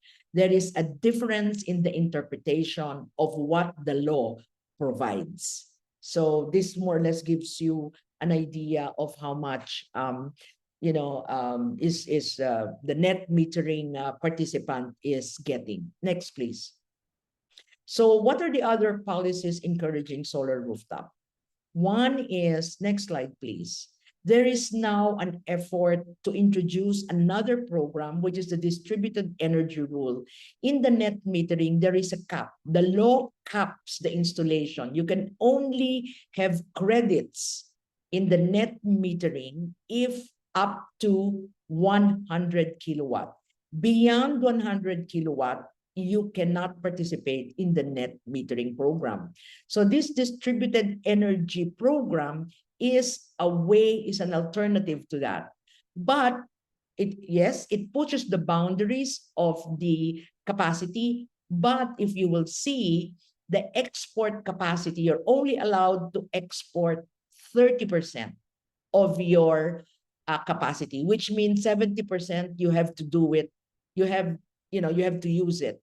And this is a problem for commercial during weekends, because Saturday and Sunday, these are not work day. So your solar is generating, but you cannot export it. So you should have a limiter in order for you to cap and curtail the generated solar on weekends. Second, in terms of compensation, you will only be paid 75% if it is 100 kilowatt to 500. Higher than 500, 60%. So you're not getting the full value of your solar. Now, this is going through a review, and it is being discussed by the industry. But one positive aspect of this it provides a template for installation higher than 100 kilowatt. Next slide, please. The other is that it is only very recent that the battery energy storage has been clearly defined. Before, it was only considered as a generated asset. And we had to lobby as an industry to make the policymakers aware that storage has multiple functions.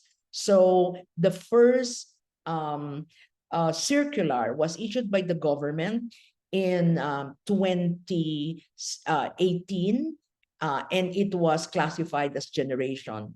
In 2023, last year, they have revised this. So it is only now where the battery energy storage is being paired with solar to provide more advantage to the homeowners and to the net into the solar rooftop participants. Next, please. So also we are trying to scale up the manpower that we need to increase the number of installers. There are very few installers. We have a good number, but we believe that a key to the upscaling of the solar rooftop is having certified installers to ensure that they are safe and the workmanship is of standard. It is also a way forward to guarantee that the consumers are getting the right materials in terms of panels, in terms of inverters, and in terms of battery storage. So this is a piece of legislation that has been recently passed in order to provide incentives to the training service providers. So we've got a long way. Next slide, please. To increasing our rooftop installation, because we are now introducing artificial intelligence in really assessing, in making a rapid assessment on the potential of solar. And as you can see here, if we were to put solar rooftop or solar panels on all the rooftops, as much as 90 gigawatt is the opportunities for the industry. That is, this number was based on a tracking software that was done for the entire Philippines. This is very preliminary, but this is really the potential of solar rooftop. And if we're able to address the challenges that we are facing in this space, we are certain that we can contribute, meaning the solar rooftop subsector of the industry will be a major participant in the energy transition of the Philippines. So thank you very much for giving me this opportunity, Lionel. And I hope that the audience and those who are part of this webinar can appreciate the path that the Philippines is taking towards energy transition. Good day. Thank you so much, Madam Tetchi. Wow, that's a lot of information to take in, and that's quite a few eye-openers as well. Ladies and gentlemen, thank you for joining. Those of you who have just joined, thank you for spending time with us. If you have any questions, I see there are questions. There's already one question that's sort of turned up, yeah. So please put that in under the Q&A so we can curate all the questions together, and we will get to it when we get to the panelist session. All right. All right. The next speaker we have is Mr.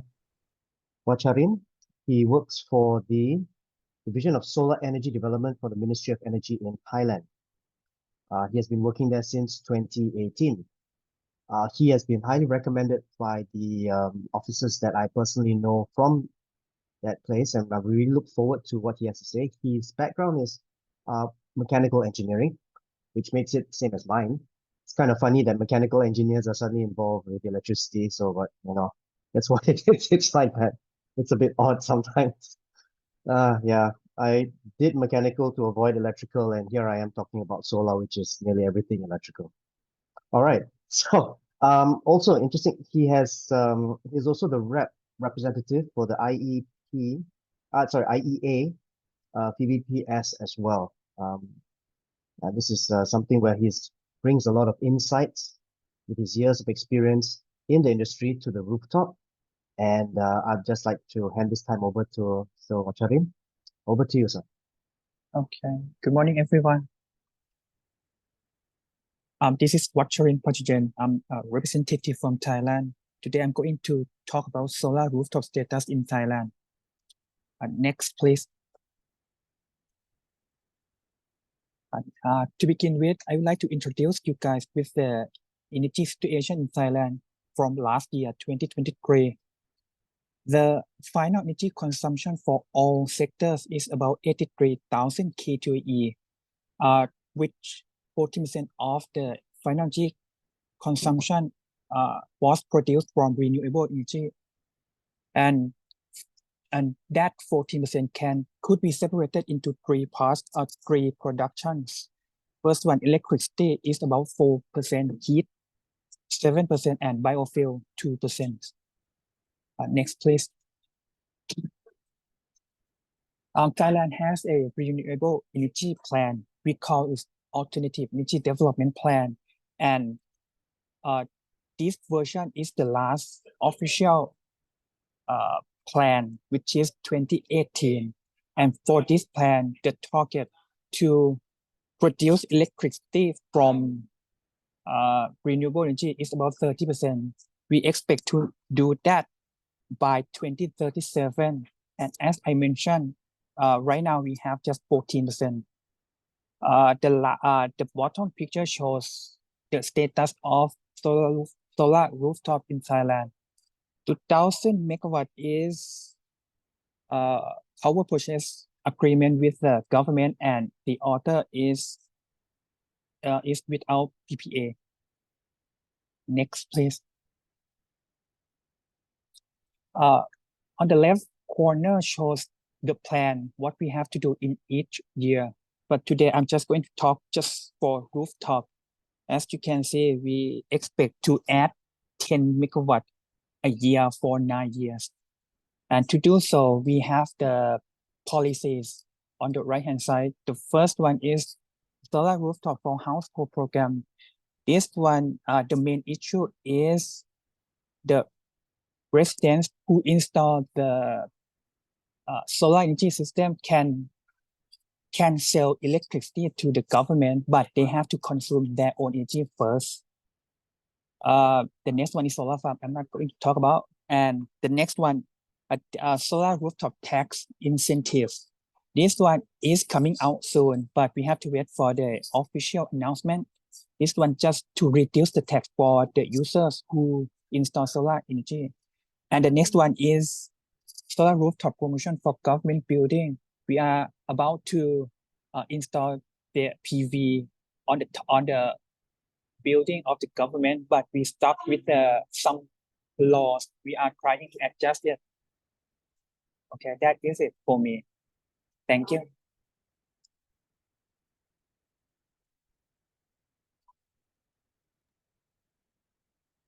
Thank you so much, Watcharin. Fast and snappy to the point. So I think, yes, the questions are coming in. Please keep the questions coming in. It's kind of interesting that the rooftops, it's a very steady growth. And I think we can explore this a little bit later as well, as to how Thailand wants to approach this. I believe, many of us here are aware Thailand is one of the pioneers in the region as well. And it has set the pace actually for a lot of stuff for the region. So it'll be interesting to engage in that conversation later when we look at it. Thank you. The final panelist for today is Mr. Zach Yong.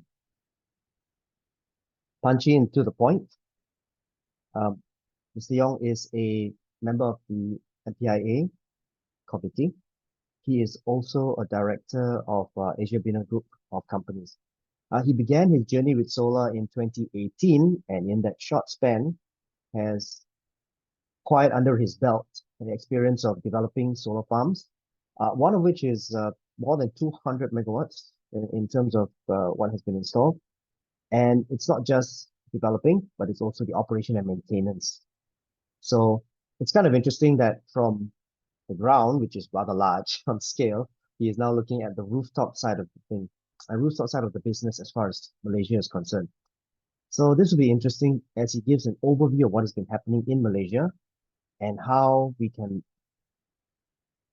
further develop this still largely untapped and a lot of potential in this area in Malaysia. So I'll just pass the time over to you, Zach. Thank you for your very kind introduction, very generous. Okay, good. Hello to everybody. I'm Zach from MPIA, as introduced. Right, so let's skip to the next slide then. I believe most of our attendees here would have already been aware. Malaysia has started quite early into the journey of being solarized, right? located in very strategic location with a lot of sunlight.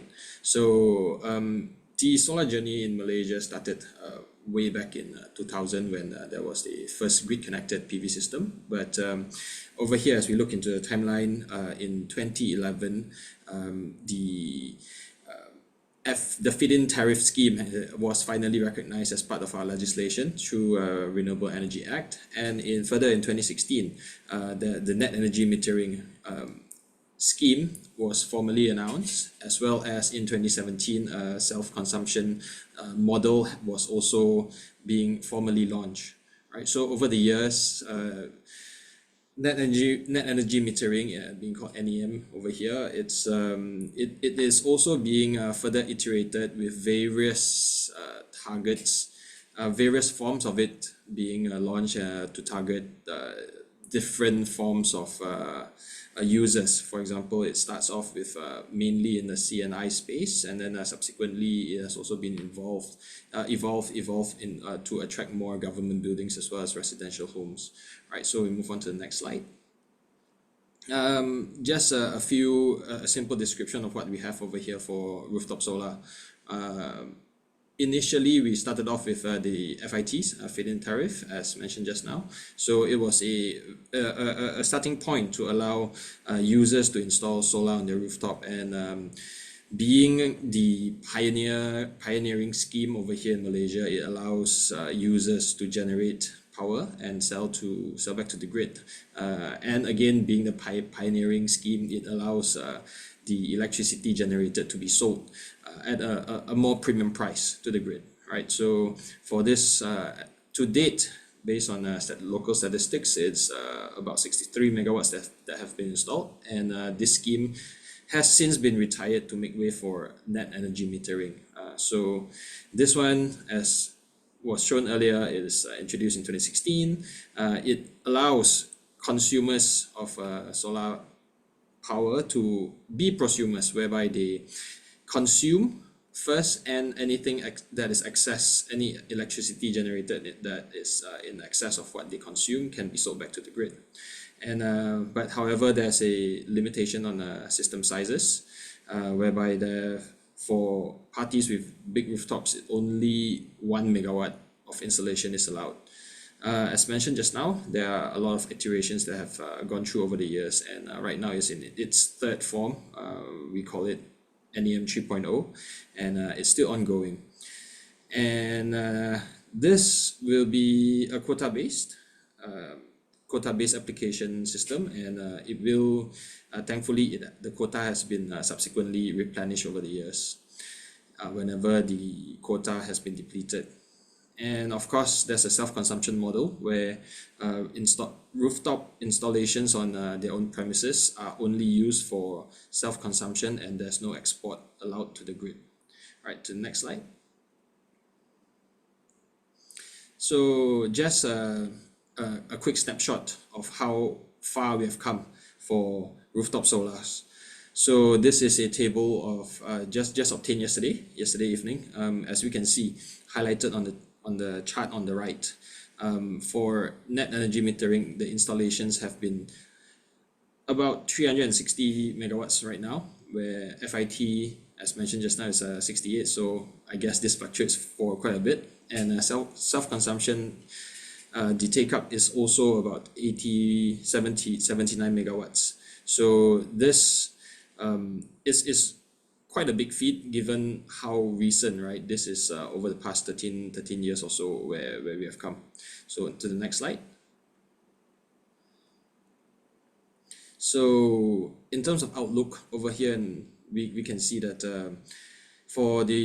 there are a lot of users, a lot of rooftops over here, which can be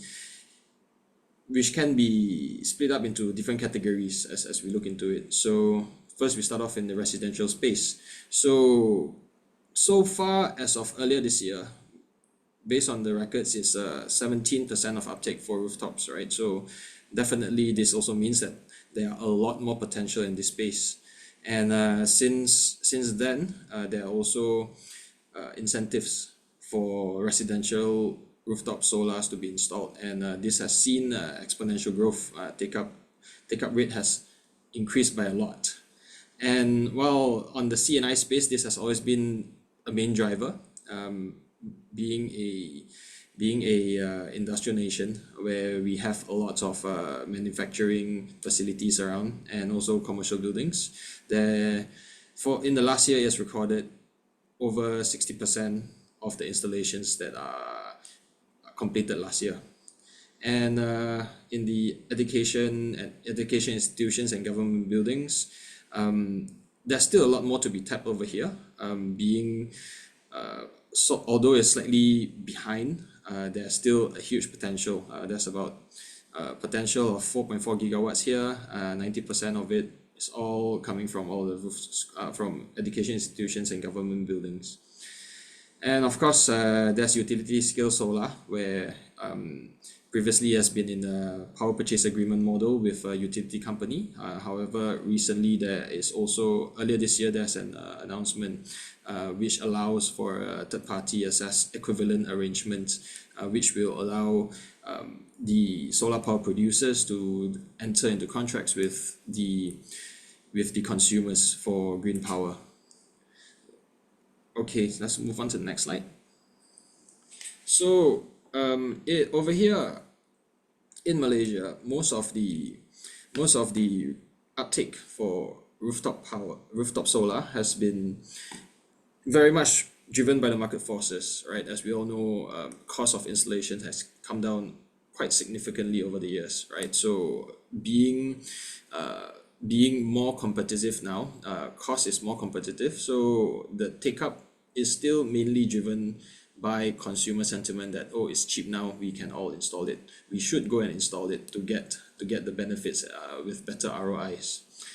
As mentioned also earlier, there's a government incentive which gives rebates for solar installations that are being installed this year.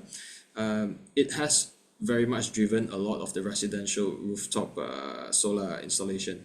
And as well, there's always a replenishment of quotas that are being given by the government. So this is always supportive and allows for further growth in this space. Next. So, how come we are back here? One more. Next one more. Right, so we are talking about how do we move forward, right? So very similar to what Madam Tetchi has brought up earlier. I realized that during her talk that our points are, if not similar points, right? So I try not to go too much into it, right? There are, of course, although it is being streamlined all the time, but of course there's still room for it to be further smoothened. So talking to a lot of our industry players, we all face the same thing, right? When we are doing our installations, as well as getting all the right approvals, some things could have been done more concurrently. For example, we should be allowed to get licenses to get approved while the installations are still being constructed, so that the completion can be concurrent rather than completing the installation first and then only getting the approvals. And in terms of what's coming next, right? We are being in a quota-based system. Sometimes there might be time lags in between the depletion of the quota and the replenishing. And with a clearer guideline on what's coming next, I guess that will help a lot more in terms of visibility of what comes up next. So it's very similar to BSS in rooftops will definitely help to balance the system, and with a more balanced system that is stable, we can of course install more solar PV on more rooftops rather and avoid from any intermittency problems that would disrupt the grid. And lastly, similar to Philippines, skilled workforce is also potentially a problem here, right? The industry has grown so fast with a lot of installers coming on, a lot more consumers who are looking to solarize, and it's a bit sad to say that industry is growing so fast that sometimes the skilled labor is the number of skilled labor and the talent pool could be a bit lagging. Therefore, of course, some support for trainings and such as apprenticeship, right, could definitely benefit everyone in the long run. Right, next. Yeah. Okay. So that's all for what I have to say. Thank you. All right, thank you so much, Zach. Thank you all panelists for what you've shared. We've accumulated quite a few questions, and there's seem to be quite a few for Madam Tetchi. Panelists, if you could get your cameras back on, it would be great. People want to see your lovely faces. Right. Yeah, it is. So, okay, let's kick things off here. Not going in any particular order, it's just sort of how the questions came in. Madam Tetchi, I think one of the things that, as we're all from ASEAN countries, so we're all very well aware that the Philippines has some fantastic wind conditions and typhoons. So some of the questions would be, what are the safety measures or what are the regulations that govern the rooftop installations in the Philippines? How is that handled? Basically, the requirement by the Department of Energy, although this is prescriptive, this is not mandatory, is to have an installation that can withstand the typhoon, the worst typhoon that has hit us. So it's about 280 to 320 wind speed. So that should be the that's kilometers per hour. Wow. Yes, kilometers per hour. That should be also number two is this is the reason why certification needs to be done, so that you are sure that during the typhoon season, the rooftop solar will not be a threat to lives, and it will not also damage other properties. So there is that metric that has been an industry practice, but this is not mandatory. This is the reason why we are really into certifying the installers for us to be able to ensure and control the risks that are attendant to typhoons and hurricanes. Okay. Yeah, that's quite insightful, and that's actually quite scary. Yes, I mean, it my is. car does. It is. Yeah, my car doesn't go as fast as 200 kilometers an hour. I mean, that's the wind speed. When that hits, that actually lifts the roof. Quite. Yeah. Wow. Okay. So yeah, I think you've already some of the questions here also have maybe they came in slightly later because they're talking about what are the challenges for adoption in the Philippines, and I think you've covered that quite well. For Thailand, there's a question here because you mentioned Mr. Watcharin, you mentioned that it is 90 megawatt per year. No, Is that 10 right? megawatt per year. Sorry, 10 megawatt per year for 9 years. So total is 90 megawatt. I think one of the questions here is along those lines, what are the challenges? Because it seems maybe one of the comments is might be a bit conservative on the number. Is there a particular reason for this? Oh, for the 90 number. yeah, Right. for the 10.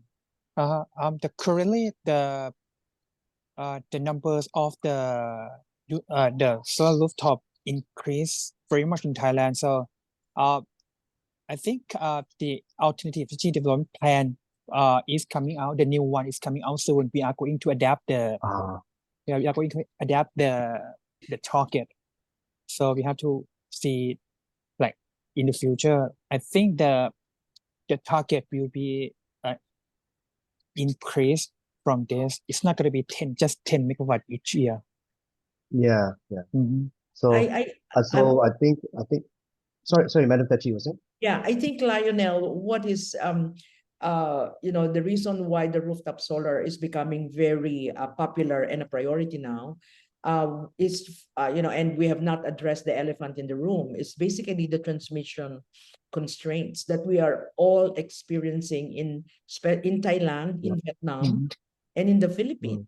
this is basically a barrier. Thailand is a pioneer. They have been very aggressive in their installation.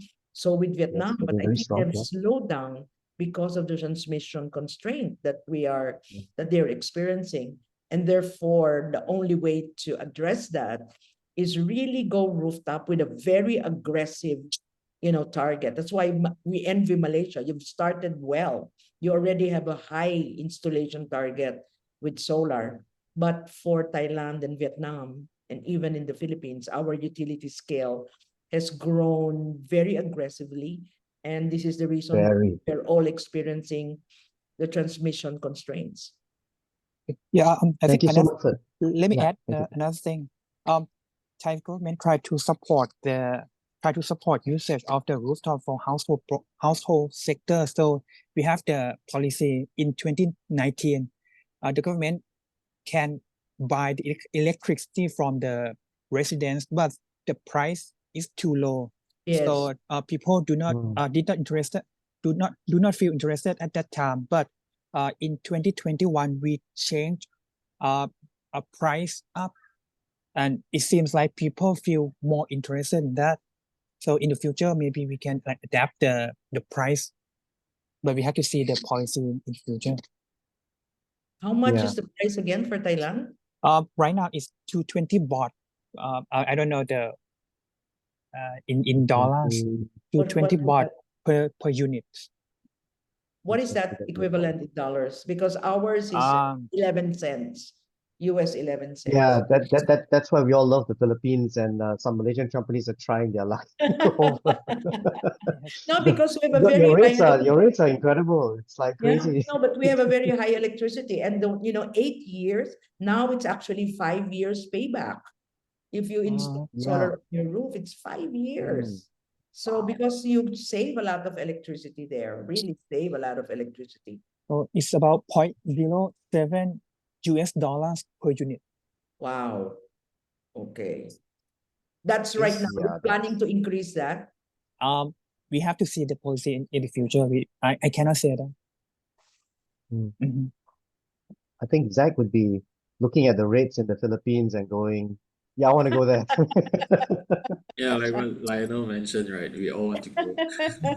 Welcome, Zach. Yeah. Yeah. Okay. All right. I think that was it. That's very insightful, and it's true. What Tetchi pointed out, it is true. Our grids, actually, you notice that it all kind of ties in, because what has happened is, solar is growing at such a rate, the grids aren't keeping up. Of course, that doesn't make us very popular with the grid operators. The grid operators are really, yeah, exactly right. They're just, can you slow down, or no, or that's something. I think here's a question from, hello. What are the most, I mean, this is open to all of you. I mean, what are the, in your own context and experience, what do you think is the most relevant supporting measures to support solar rooftop? I think if I may, I think one common theme that has gone around is policy, like for the rooftop in Thailand, maybe the next policy you will see 10 at the back.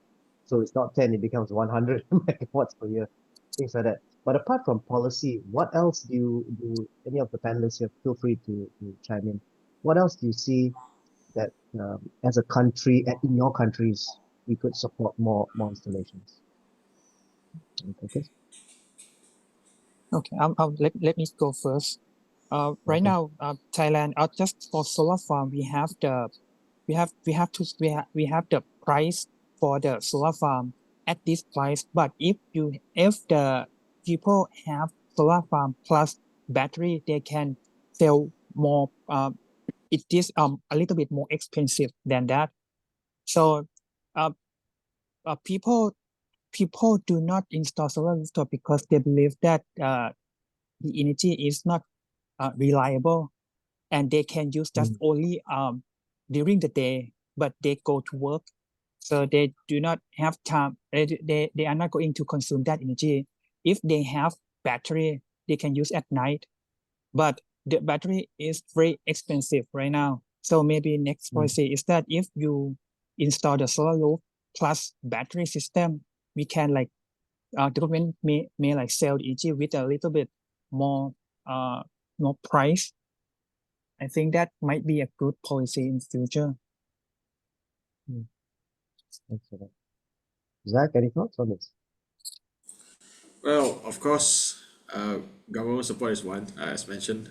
Incentives has always been helpful, but this shouldn't be the case because ultimately it still is into overall government budget. So, well, definitely awareness is one thing, and awareness will help when consumers all believe that, oh, this is very good for me. This is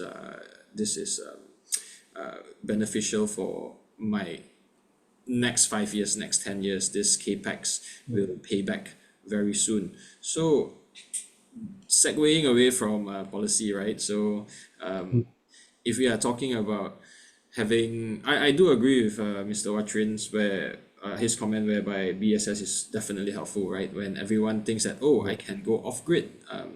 I have my house is actually self-funding its own energy consumption. This kind of awareness and also the payback period will definitely drive more people to come and increase their solar installations. May I ask a question, from Zach? Malaysia is a pioneer in commercial rooftop because I remember when we were all just starting with residential, you practically solarized the roof of your airport. Yeah, I believe that was the first in the region, which was very impressive because that was a megawatt size. Was it 3 megawatt or something like that? Yeah. Then Back in the day. yes, is there? It's Why did it slow down? Was it there? Okay. Zach, you want to take that or you want to take that? I'll let you lead this one first. No, Okay, because so you're a pioneer. You're really a pioneer in rooftop. So yeah. So for that, what happened is that it's kind of funny. It's almost like being a victim of your own success in a sense because the rooftops started picking up, a lot more companies got on board, and a lot more installations. The rooftop hasn't actually slowed down. What has happened is that because it's paradoxical in a sense because it's become so common, no one actually goes around saying that, oh, I've installed this. It's all on company profiles and brochures of companies now, but it's not something that people actually go around or from a country level to say we've done this and that. There is one installation that should have been but was never covered, unfortunately. Zingli Glass in the southernish region of south central region of Peninsular Malaysia. They had 20 megawatts installed on a rooftop. Wow. This is insane. Wow. Yeah, to me, I think it's insane because that was phase one, and there's a phase two, which is another 20. Whether they actually continued with that, I'm not sure, but that was the largest one I've heard of so far. Yeah, so in Malaysia, it's kind of funny. Solar has become in a sense, and I believe it's the same in Thailand and in the Philippines. It's become so business as usual. Everyone's kind of go, it's solar. What's It's another new? factory. Yeah, it's kind of like that already. No one really makes a lot of noise about it. Yeah, so that's basically what's happened. But yeah, also rooftops, especially for go downs and factories, is very on. It's chugging along quite nicely. Yeah. And to add on to that, right? The number that just now I previously brought up, actually the take up is still there. Just to supplement on, it is in terms of the CNI space is over 300 megawatts right now. So so I riding on Lionel's point, everyone just do it themselves and it's on their own profile. There's no one how do you say aggregated profile that says here look at this area, everywhere is Look at me. yeah, so it's on Yeah, each one's profile. Yeah. There's a very quick question I can answer. Is how do I find out more about APBIA and MPIA? I believe the websites are there. Help yourself. If you go to the websites and you require more information, just PM the organizers here and we'll get back to you on that. We'll help you out. This is a question which I thought was really interesting. It's how much money is needed for the grid upgrades?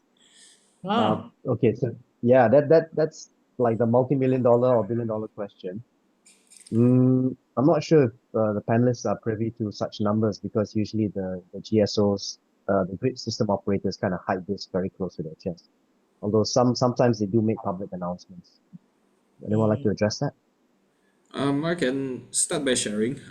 In Malaysia, Peninsular Malaysia only, one of the two halves of the country, it is being announced that the utility company is going to invest about 10 billion US dollars. So it's 45 million ringgit, 45 billion ringgit equivalent of investments that are required for improving the grid, right? Us knowing that it is solar is intermittent, so it's not on this amount is only for the transmission lines and all of its balancing systems. This still has not take into account of private sector investments, right? So I believe the number is going to be much bigger for the 3-year time period that they have publicly announced. There was a study that was done by the International Energy Agency, and they have estimated that for the ASEAN, basically Vietnam, Thailand, Indonesia, Malaysia, and 92 billion US dollars will be needed for a grid upgrade. This does not include cross-border transmission like, Singapore to Malaysia or Indonesia to, Malaysia. That kind of a cross-border transmission line has not been included. But based on their estimate, it's 92 billion. So if we're until 2030, which means that number was done in 2023 or 2022, I believe. And so there has to be an inflow of investments in the next 5 years. Can you imagine that? In the next 5 years, there's got to be an investment close to about 15 billion US dollars in the region. That's a lot of money. Yeah, That's unimaginable. Yeah.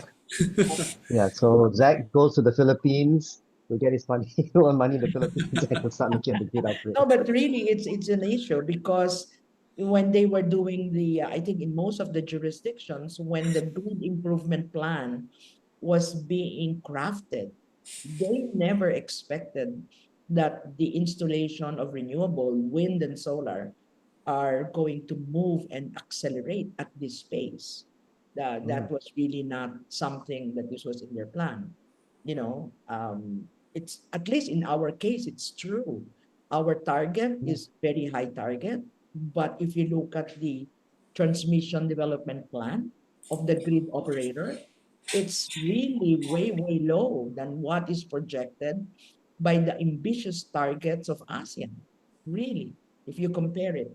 So we've got, then the storage infrastructure has to kick in. Storage infrastructure has to kick in. That is what we need to do in the interim while we wait.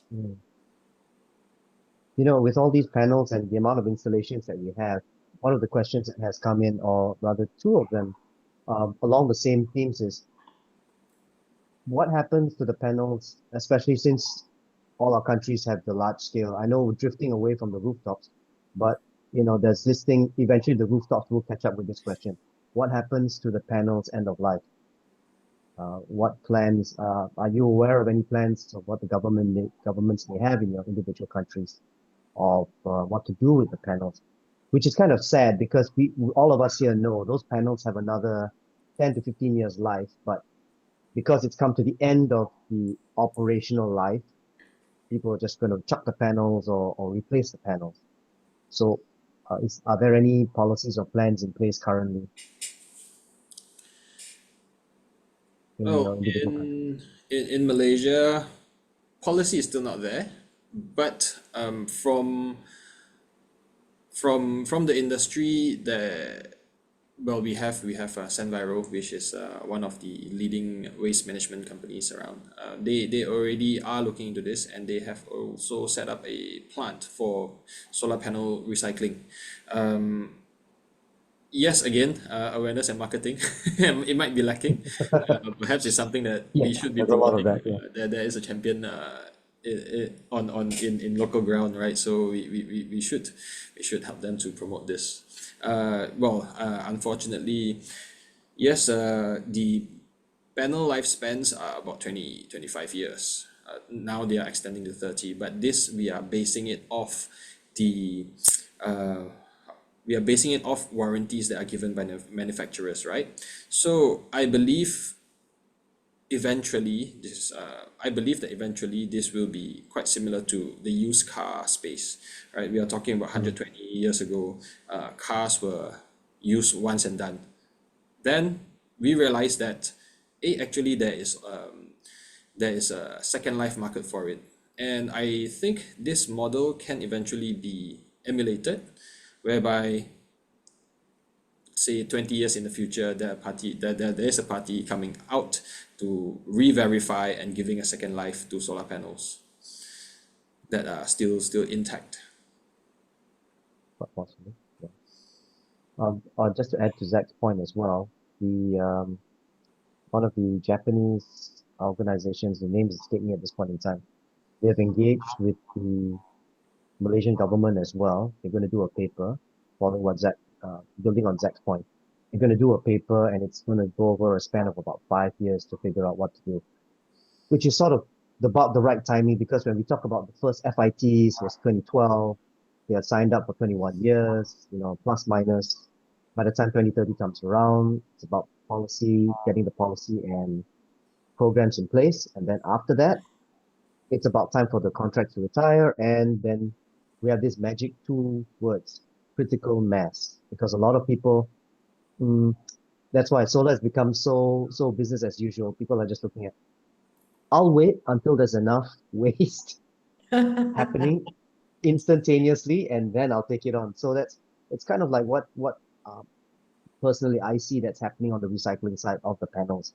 A lot of the countries are going to follow when your contracts expire or retire, and then suddenly you'll have tens upon thousands and tens of thousands of panels, and then setting up a plant recycling then starts to make a little bit more sense. Yeah, but from the Philippines and Thailand, have you begun to look at this? Okay. Yeah, I Um, think yes, you're right. We have to time it because the earliest plants will be like during the FIT round, the first FIT round, Yeah. and that's about 2020, 2012, or Yep. I think that Thailand was ahead, 2012, and then Malaysia, and then Vietnam, together with the Philippines. That would be so. It's just around the corner. 2030 is only 5 years away. So we gotta start, thinking about Yeah. what to do with Yeah. waste in the next 3 years. We're still in the stage of the storage and grid right now. So we have to, but I think it's coming. There's no other. Yeah, it's definitely there. It's definitely coming. It's definitely, yeah. Mr. Warachi, sorry, Watcharin, anything from Thailand side, or it's still under study, or Uh, is that but you mean the panels already used, Yeah. right? Yeah, in Yeah. Thailand, we aware about that, but I think we had project study about it, but it's not public yet. But Okay, yeah, understand. but Thai government aware about that, and I think we are going to have a pilot project, but I don't know when. Okay. All right, you've been signaled by the CGM. The questions are, it's such a nice lot of questions coming in. Yeah. Just a quick answer, especially for the Philippines and Thailand for wind. I know it's a bit off topic, but they're asking, is it viable? I believe Thailand has wind, Philippines as well, right, for wind generation. Or not that many. Slightly off topic, but yeah, for the benefit. It's for the Philippines, our opportunity for wind is on the offshore wind. Because we are an archipelago, we have several islands, and we have lots of water, and our wind in the Pacific is something that offers an opportunity, but that's gonna take a while. Yeah. That's gonna take a while, but it's there. There has been a very active sector that is pushing for offshore wind, so that really, we can have a good mix. But again, that's gonna add into the transmission issue, because if It comes back to the transmission. Yeah, the grid has to be able to take the injection or it should be able to what take point. in. Yeah. It doesn't solve the problem. I think that the opportunity is there. The policy is being shaped right now, and there are a lot of players that are very interested. Service contracts are being issued. Wow. It's coming, but we have to solve the Okay. transmission. That really is something that needs to be addressed if we want wind and solar to accelerate. Okay. Mr. Watcharin? Actually, I'm not expert at wind energy, but Oh, I think no the problem. potential of wind in Thailand is kind of low in Thailand, but we have the potential might be at the coast, like Yeah. like very close to the sea or something like that. Yep. As I said, I don't know the plan for the wind. We have to see the new AEDP plan. Yeah, you probably need the wind mass map sensors. Yeah. Okay. Yeah, for Malaysia, the answer is also very short. Borneo, or where we are on the equator, Borneo is also known as land below the wind. There's a reason for that, because ships, when they sail around where we were, there was no wind, so that's why they call it. All right, so oh darn, we've got so many fun questions, but we're gonna have to wrap this up. For the second line, for the PVs, I believe Zach has kind of addressed that. There are some commercial considerations which is too long to go into. Again, I believe second life is possible, but like what Zach was pointing out, it's a critical mass. We don't hit the critical mass, then people aren't going to do it. There was also that question, and yes, I said I take up the challenge from the previous session about whether we plant trees or we put solar panels that are then covered by trees and then they don't generate electricity. In the words of one of my friends who's an environmental architect, he was saying that every design is a solar design. So I think on that last question, last comment, I believe, about the urban heat potential for large scale solar installation, that is true. All of that is true. What we actually do need to, it's a simple thing for me to say, but it's going to be incredibly challenging to do, is that if we really truly study the geography of our locations, we would then plan housing, development, solar installations, where your trees are, where you have green lungs in urban areas. If we followed and really understood what nature is trying to tell us in terms of how the sun tracks, we would actually then come up with designs that would make more sense instead of what we have now, which are massive heat island effects mentioned in the previous things, where it's one chunk urbanized area and then, there's a lot of vegetation or in pockets which it wasn't designed according to how nature would have done it. So I think that's where it is. So I think we'll have to close this. But before we close, I would like to just ask each of you here. That was actually a very good question. Where is it? Yeah, maybe all of you, I'll leave this to the panelists. And what is the number one thing that you wish the public would know regarding the rooftops? We've talked a lot. We've actually gone from rooftops to large scale, gone to wind, urban planning. Now we come back to the rooftops again, because this is where it is. I think for all the reasons that we've spoken about today, it puts less stress on the grid. Maybe we don't need to spend so much money on the upgrades, or we can slow down the process of the upgrades because we're all going onto the rooftops. We have policies that need to be in place. better program, better awareness again. But for all of you here, what is the number one thing you wish the public would know regarding rooftops solar? Maybe we could start with Zach first, then we'll go to Mr. Yeah, I'm so Arun. sorry for a quick interruption, guys. So maybe you can wrap this up in 2 minutes because the next speaker will have to leave really soon. Thank you so much Yeah. for 6 minutes. Bye. Thank you. Okay, so over to you guys. Well, again, 25 putting words you or on the less. spot. Yeah. Well, I guess there are some. In terms of getting more adoption. Well, interacting with a lot of people out there. Sometimes they are thinking, oh, it's power generating, it's dirty. So no, solar has no emissions, nor radiation emissions or microwave. So it's actually safe and it can and should be adopted. And it will eventually pay off itself, right? So long as you have the right maintenance schedules that your supporting installers can assist you to. Solar will definitely be good, and it's in the long run. Do not shy away from it. Right, that's what I would say. Okay. So sorry. Unless you can wrap this up in a single sentence, I've just been messaged that we really need to wrap this up. So apologies to Madam Tetchi and No, to it's okay. Mr. Watcharin. So sorry. Thank you so much, ladies and gentlemen. Thank you.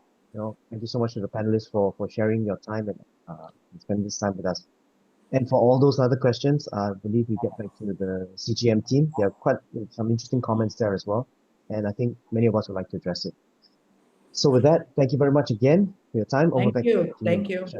Yeah. Thank you. Thank you. Thank you. A quick reminder that this session will be uploaded on YouTube and there will be a blog post, summary according to your session. So we'll just inform you when it's out then. Thank you. Thanks, Leno, Thank you so much. and Tetchi and Zach. Okay, ladies and gentlemen, as we get our next session, we'd love to hear your quick thoughts. So just take a very quick moment to share your feedback in our survey. Meanwhile, when we are at it, we're also pleased to hear from our final keynote speaker, Mr. Wan Sayurti, who is the Head of Strategy, Policy and Regulation, Corporate Sustainability at Petronas Malaysia. He will be presenting his keynote titled, Powering Malaysia's Progress, Putting People at the Heart of Energy Transition. Over to you, Wan Sayurti. Thank you. Thank you. Thank you, Sean. Can you hear me okay? Yes, all good. Thank you. All good, thank you. Assalamualaikum and a very good morning. And salam and greeting from Baku, Azerbaijan. Ladies and gentlemen, I'm going to be sharing about the efforts that Petronas embarking on defining the just energy transition priorities for the group. The energy transition will be the defining challenge of our time, and it has multiple pathways. We will only succeed in navigating the complexity of this transition if it's done in a just, orderly, and equitable manner. And in the context of ASEAN, it's a fast-growing and emerging region. If you look at the GDP, it is projected to be the fourth largest economy by 2030. And this is reflected in its annual increase of energy demand is about 3 to 4% until 2030. And Malaysia sits at the heart of ASEAN, this growing demand of energy and economic growth balancing with the need to really drive the energy transition moving forward. What would be our just transition narrative? And putting people at the heart of the just energy transition. And just energy transition is now a mainstream discourse in the climate negotiation here at COP and from its grassroots origin in the 70s. If you can move to the next slide. So how do we ensure that the energy demand is met in this growing region and in Malaysia, while balancing the energy trilemma of security, affordability, and also environmental sustainability. And that balance can partly be found through the transition to low carbon energy system. However, significant investment will be required. In the context of ASEAN, if you look at the statistic, the annual clean energy investment needed under the International Energy Agency, IEA, net zero scenarios are estimated to be $180 billion by 2030 and rising to about $240 billion by 2035. And this is once in a generation opportunity to make sure the investment into this clean energy infrastructure will create more and better opportunities for more people. How do we leverage this opportunity to make sure that the most affected part of the community and society also benefits the most? And if investments and policy decisions can be made through the lens of just transition, tailored to the specific growth needs of the community, then I'm confident that Malaysia and its people will be well positioned to thrive in a low carbon future. To navigate this adaptive challenge, really about balancing the complexity of energy trilemma, collaboration between governments, private sector, the local industry, investors, and NGOs, as well as academic institutions, will be paramount in building expertise and capacity. And more importantly, I think we need to listen to the people who will be most impacted, such as workers, suppliers, local communities. And there's simply too much at stake not to work together in navigating this adaptive challenge. And for Petronas, leveraging our experience as a global energy company and as a custodian of Malaysia's hydrocarbon resources, we are committed to championing a just energy transition that is responsible and sustainable. However, no company or no one stakeholder can do this on their own. We need participation from all stakeholders, including businesses, financial institutions, governments, and civil society. And partnership and collaboration will be vital to build the capacity and resilience needed to seize the opportunities that will be presented and respond to the challenges that will inevitably arise. And to start with, we need a shared understanding of what just transition means for the entire value chain ecosystem. For instance, in Malaysia, for the energy sector, the contributions of 28% to the national GDP and 25% of the total workforce in Malaysia coming from the energy sector. And while Petronas have defined its energy transition strategy, the three pillars, the core, the new business, and net zero, we recognize there are expectations from the society, and how do we engage the key stakeholder impacted in the social dialogue to ensure that the expectations are built as part of the plan moving forward.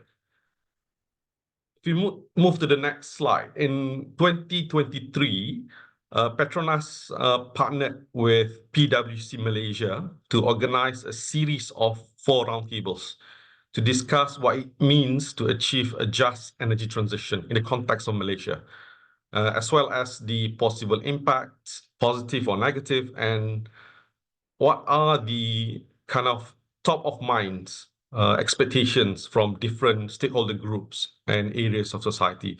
So we brought together over 140 participants, representing over 40 organizations, including government agencies, businesses, international organizations, NGOs, representative from financial institution, industry association, academia, and also research institute.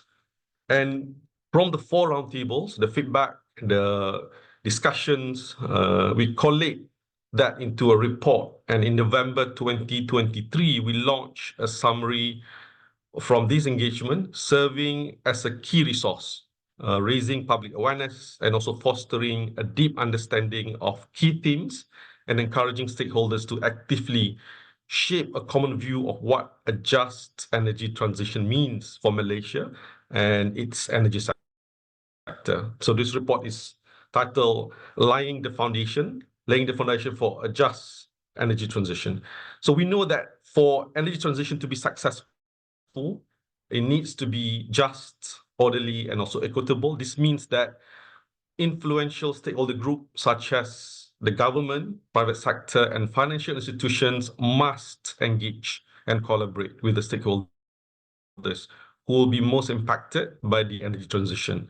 In this context, the most material key stakeholder group, the workforce, the supply chain, and also the communities.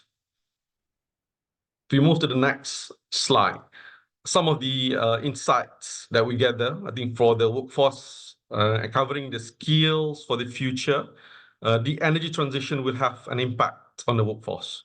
There will be a net new increase of job opportunities, but there will also be job losses and earnings may be different.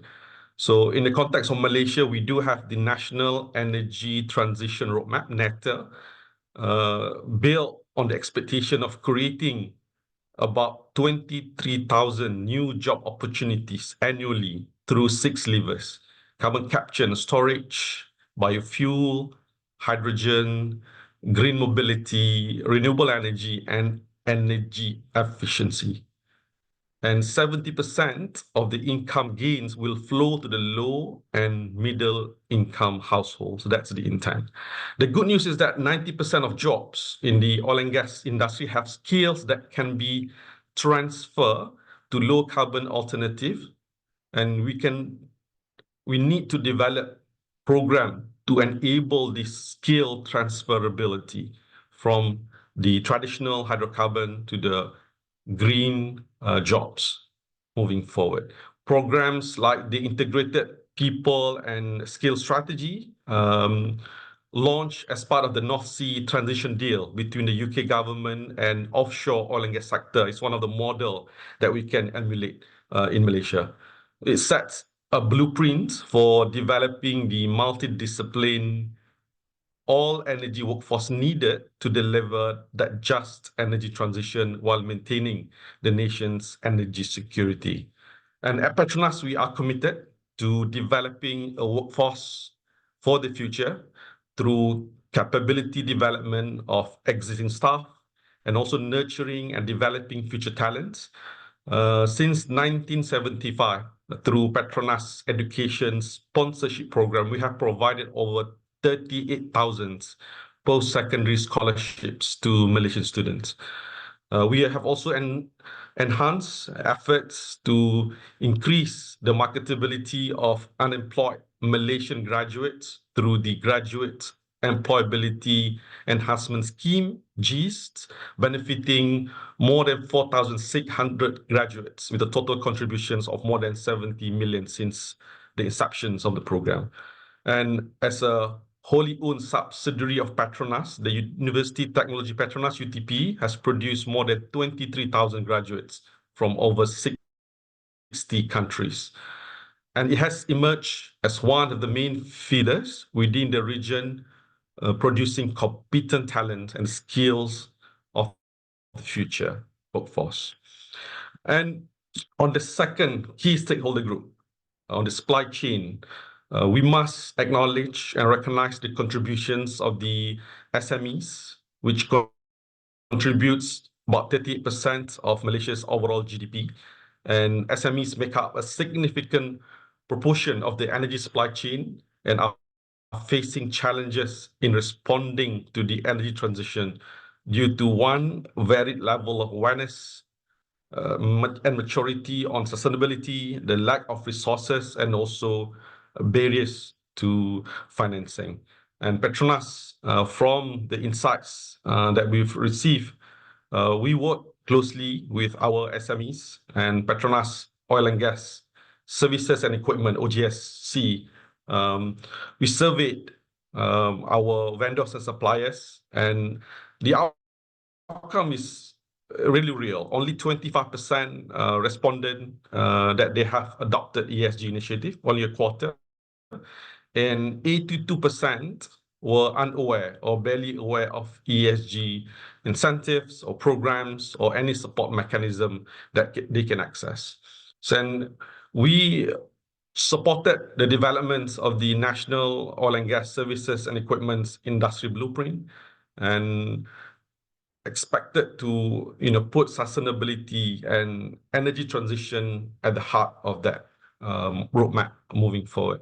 And other initiative includes our collaboration with Bursa Malaysia on Sustainability Reporting Guide and Toolkits, and the Human Resource Development Corporation's ESG training courses, which will be vital in building the capacity of Malaysia's OGSC SME and to improve transparency across the energy value chain. On the third pillar, on building resilient communities, we need to work together to provide targeted support in addressing the needs of vulnerable and affected communities, including indigenous women and youth throughout the energy transition, to ensure really taking the concept of no one left behind into action. And key consideration here to enhance the community resilience throughout the energy transition, including staging social dialogue, promoting local community development, regenerating local infrastructure, and also bridging the education and skill gaps in this energy transition. And one of the key findings also during the social dialogue that we had in the roundtable, the definition of community to also include nature and biodiversity, and this nexus between climate and nature is critical, especially in Malaysia, one of the mega biodiverse country of the world, to be at the fore in addressing climate actions. So in conclusion, as a closing, just energy transition, if you move to the next two slides maybe, should not be an excuse for inaction. Just energy transition is about being intentional to put people and key stakeholder affected at the heart of energy transition. There are a lot of discussions about financing new green technology, but we also equally need to elevate the conversations about people, about skills, workforce, community, and also the whole supply chain ecosystem when conversing or planning for a just energy transition. And all of us play a critical role, and it is time to come together and collaborate in championing the just energy transition for Malaysia and also for ASEAN. So thank you. I pass back to Shun. Yeah, thank you so much, Wan Sarati, for your remarks. Yeah, so now let's welcome Dr. Gary as he wraps up with a closing note for today. Over to you, Dr. Gary.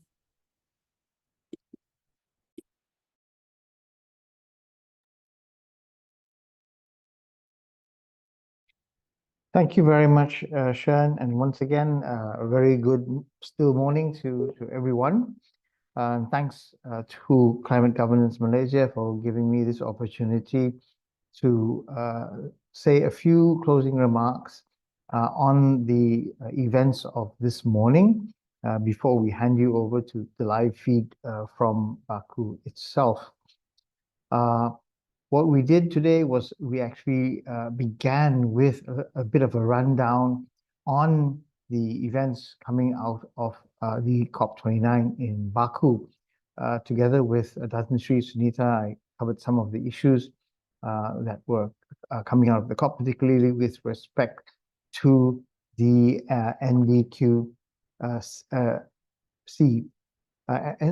NCQG, the newly quantified goal for climate financing.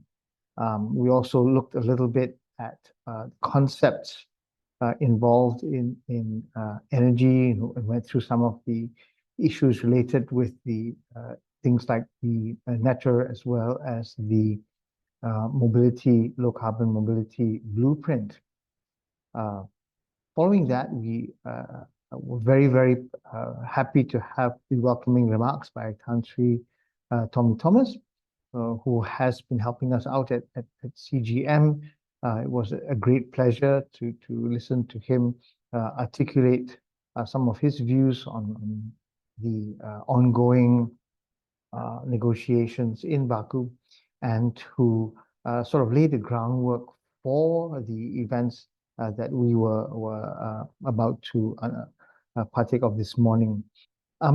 We then opened up the panel discussions, and we had two very remarkable panels today. The first panel, chaired by Mr. Grigors Reimann, a panel entitled Building Green, Carbon Scoring for a Resilient Tomorrow. Very, very grateful to the Green Building Council Malaysia, who curated this. We had as our guests Murali Ram, first panelist, who is with Arup, and also Angela Bejarano, technical committee member with the GBC. And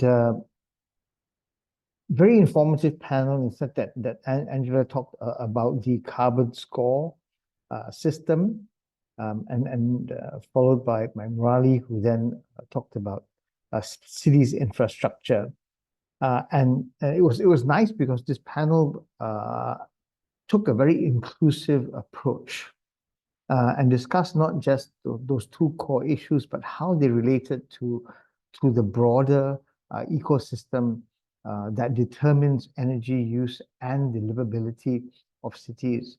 They moved into issues of mobility, the different types of mobility, what ecosystems made mobility implementable, what made mobility safe and practical.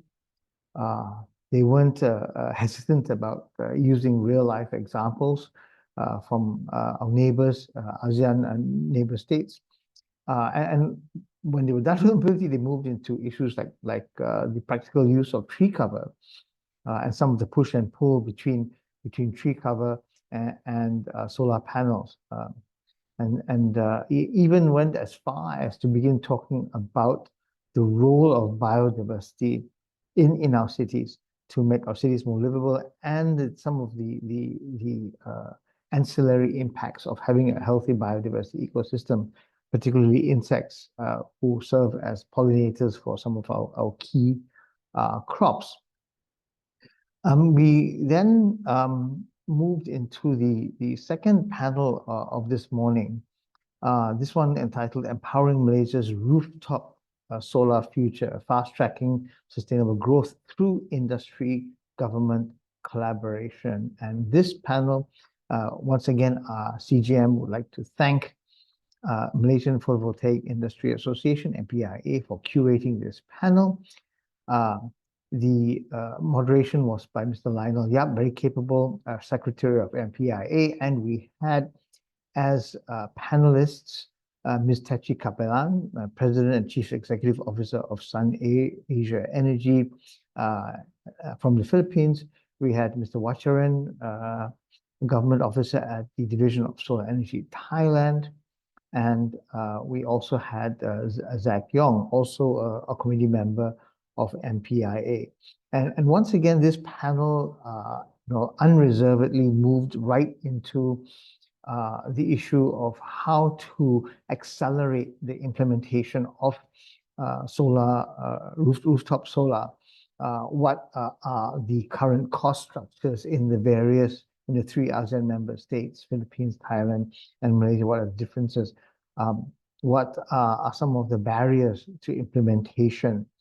What are the incentive programs, if any, that these various governments have put in place to accelerate the implementation? What are the roles of some closely related technologies, such as battery storage? And how are they being utilized to either supplement the daily electricity supply, or to actually save electricity to provide it to individual homes at night? They also talked about, very interestingly, the trade-off between investing in rooftop systems behind the meter versus the solar farms, which was actually out of the remit of the panel, but they weren't afraid to go there either. But pointed out very importantly that the more you can do actually behind the meter, the less perhaps you will have to invest in upgrading the grid to move large amounts of electricity from where it is being generated to where it is being utilized. The group also moved into, like I said, unafraid to move into areas such as wind power as well. I think they did discuss wind power in the Philippines, Thailand, a little bit in Malaysia. Each of these panelists also went into their own domestic regulatory frameworks and talked a little bit about their own incentive mechanisms in each of the countries. For example, we had Zach talking about the feed-in tariff that was put in place by the Renewable Energy Act, net energy metering, which I think was common to a lot of the countries, and then even self generation and consumption. The group also shared a little bit about some of the scale of the investments needed to move forward in the region, something like $15 billion US. And for Malaysia, investments amounting to about 10 billion US dollars. And I think lastly, and quite importantly, the group did not shy away from moving into the issue of the end of life for solar panels. We do know that all of these renewable energy technologies come with pros and cons. They come with, either, as in the case of wind, very high initial investments. But one of the issues of solar panels at the end of their life is actually their disposal and perhaps recycling. And we did go into a discussion about perhaps something like what's happening in the car market, perhaps as more and more efficient versions of solar panels come out, we find that owners of rooftop solar are actually replacing their installations long before the lifetimes of these panels is over. And what this has opened up is actually a kind of market for used solar panels that still have, I mean, they perhaps have lost a bit off of the top of their efficiency, but they still have a lot of useful life remaining in them. And these panels might be available at much even lower cost than the already much decreased cost of solar panels, as it were. So then at the end of the session, we had Encik Sayuti from Petronas, who delivered a keynote address entitled "Powering Malaysia's Progress, Putting People at the Heart of Energy and Transition." Once again, Encik Sayuti focused on the idea that climate change impacts people, and so the just transition should also once again keep people at the heart of what it is aspires to achieve. He talked also about the large scale of the investments required, perhaps around the scale of 130 billion, referring to a report that was done by PwC and Petronas together, entitled "Laying the Foundations for a Just Transition." He made the point that we should not be what's the word about naive about the fact that there will be jobs that will need to disappear. There will need to be people who are no longer needed for a particular jobs that become redundant, and that these are the individuals that will need to be retrained. There will be winners and losers, but that the evolving renewable energy industry is capable of growing 23,000 new jobs per year, and all of these should at least at first we should try to fill them from the pool of people who have lost their jobs, and give them some gainful employment. From this point, he referred a little bit to some of the training institutions that are actually undertaking some of this training, mentioning specifically the University Petronas and its role in providing a continuous supply of skilled workers. He talked about sort of the three pillars that we need to pull this off appropriately. We need the first pillar, which is the workforce, and this workforce needs to have the correct range of skills. He talked about the importance of empowering and enabling the supply chain, because once again, the ecosystem approach is the only one that's going to work. We have to ensure that both upstream and downstream, the supply chain, the entire value chain for energy in this just transition needs to be one that is able to deliver. And then finally, he talked about the third pillar, the importance of communities.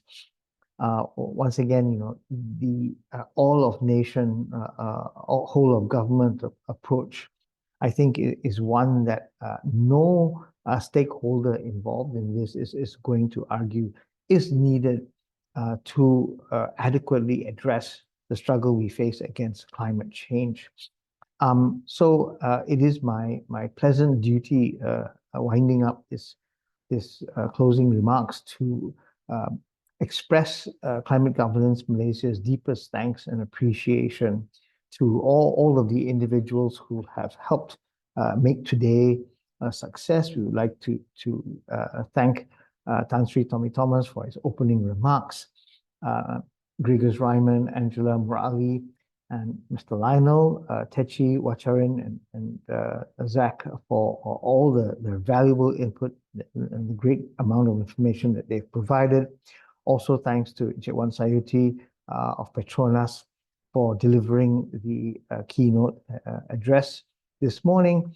And of course, thanks go to the ministry and to the hardworking folks at the Malaysia Pavilion in Baku, as well as the large team of invisible CGM staff who are working tirelessly behind the scenes to bring you these events.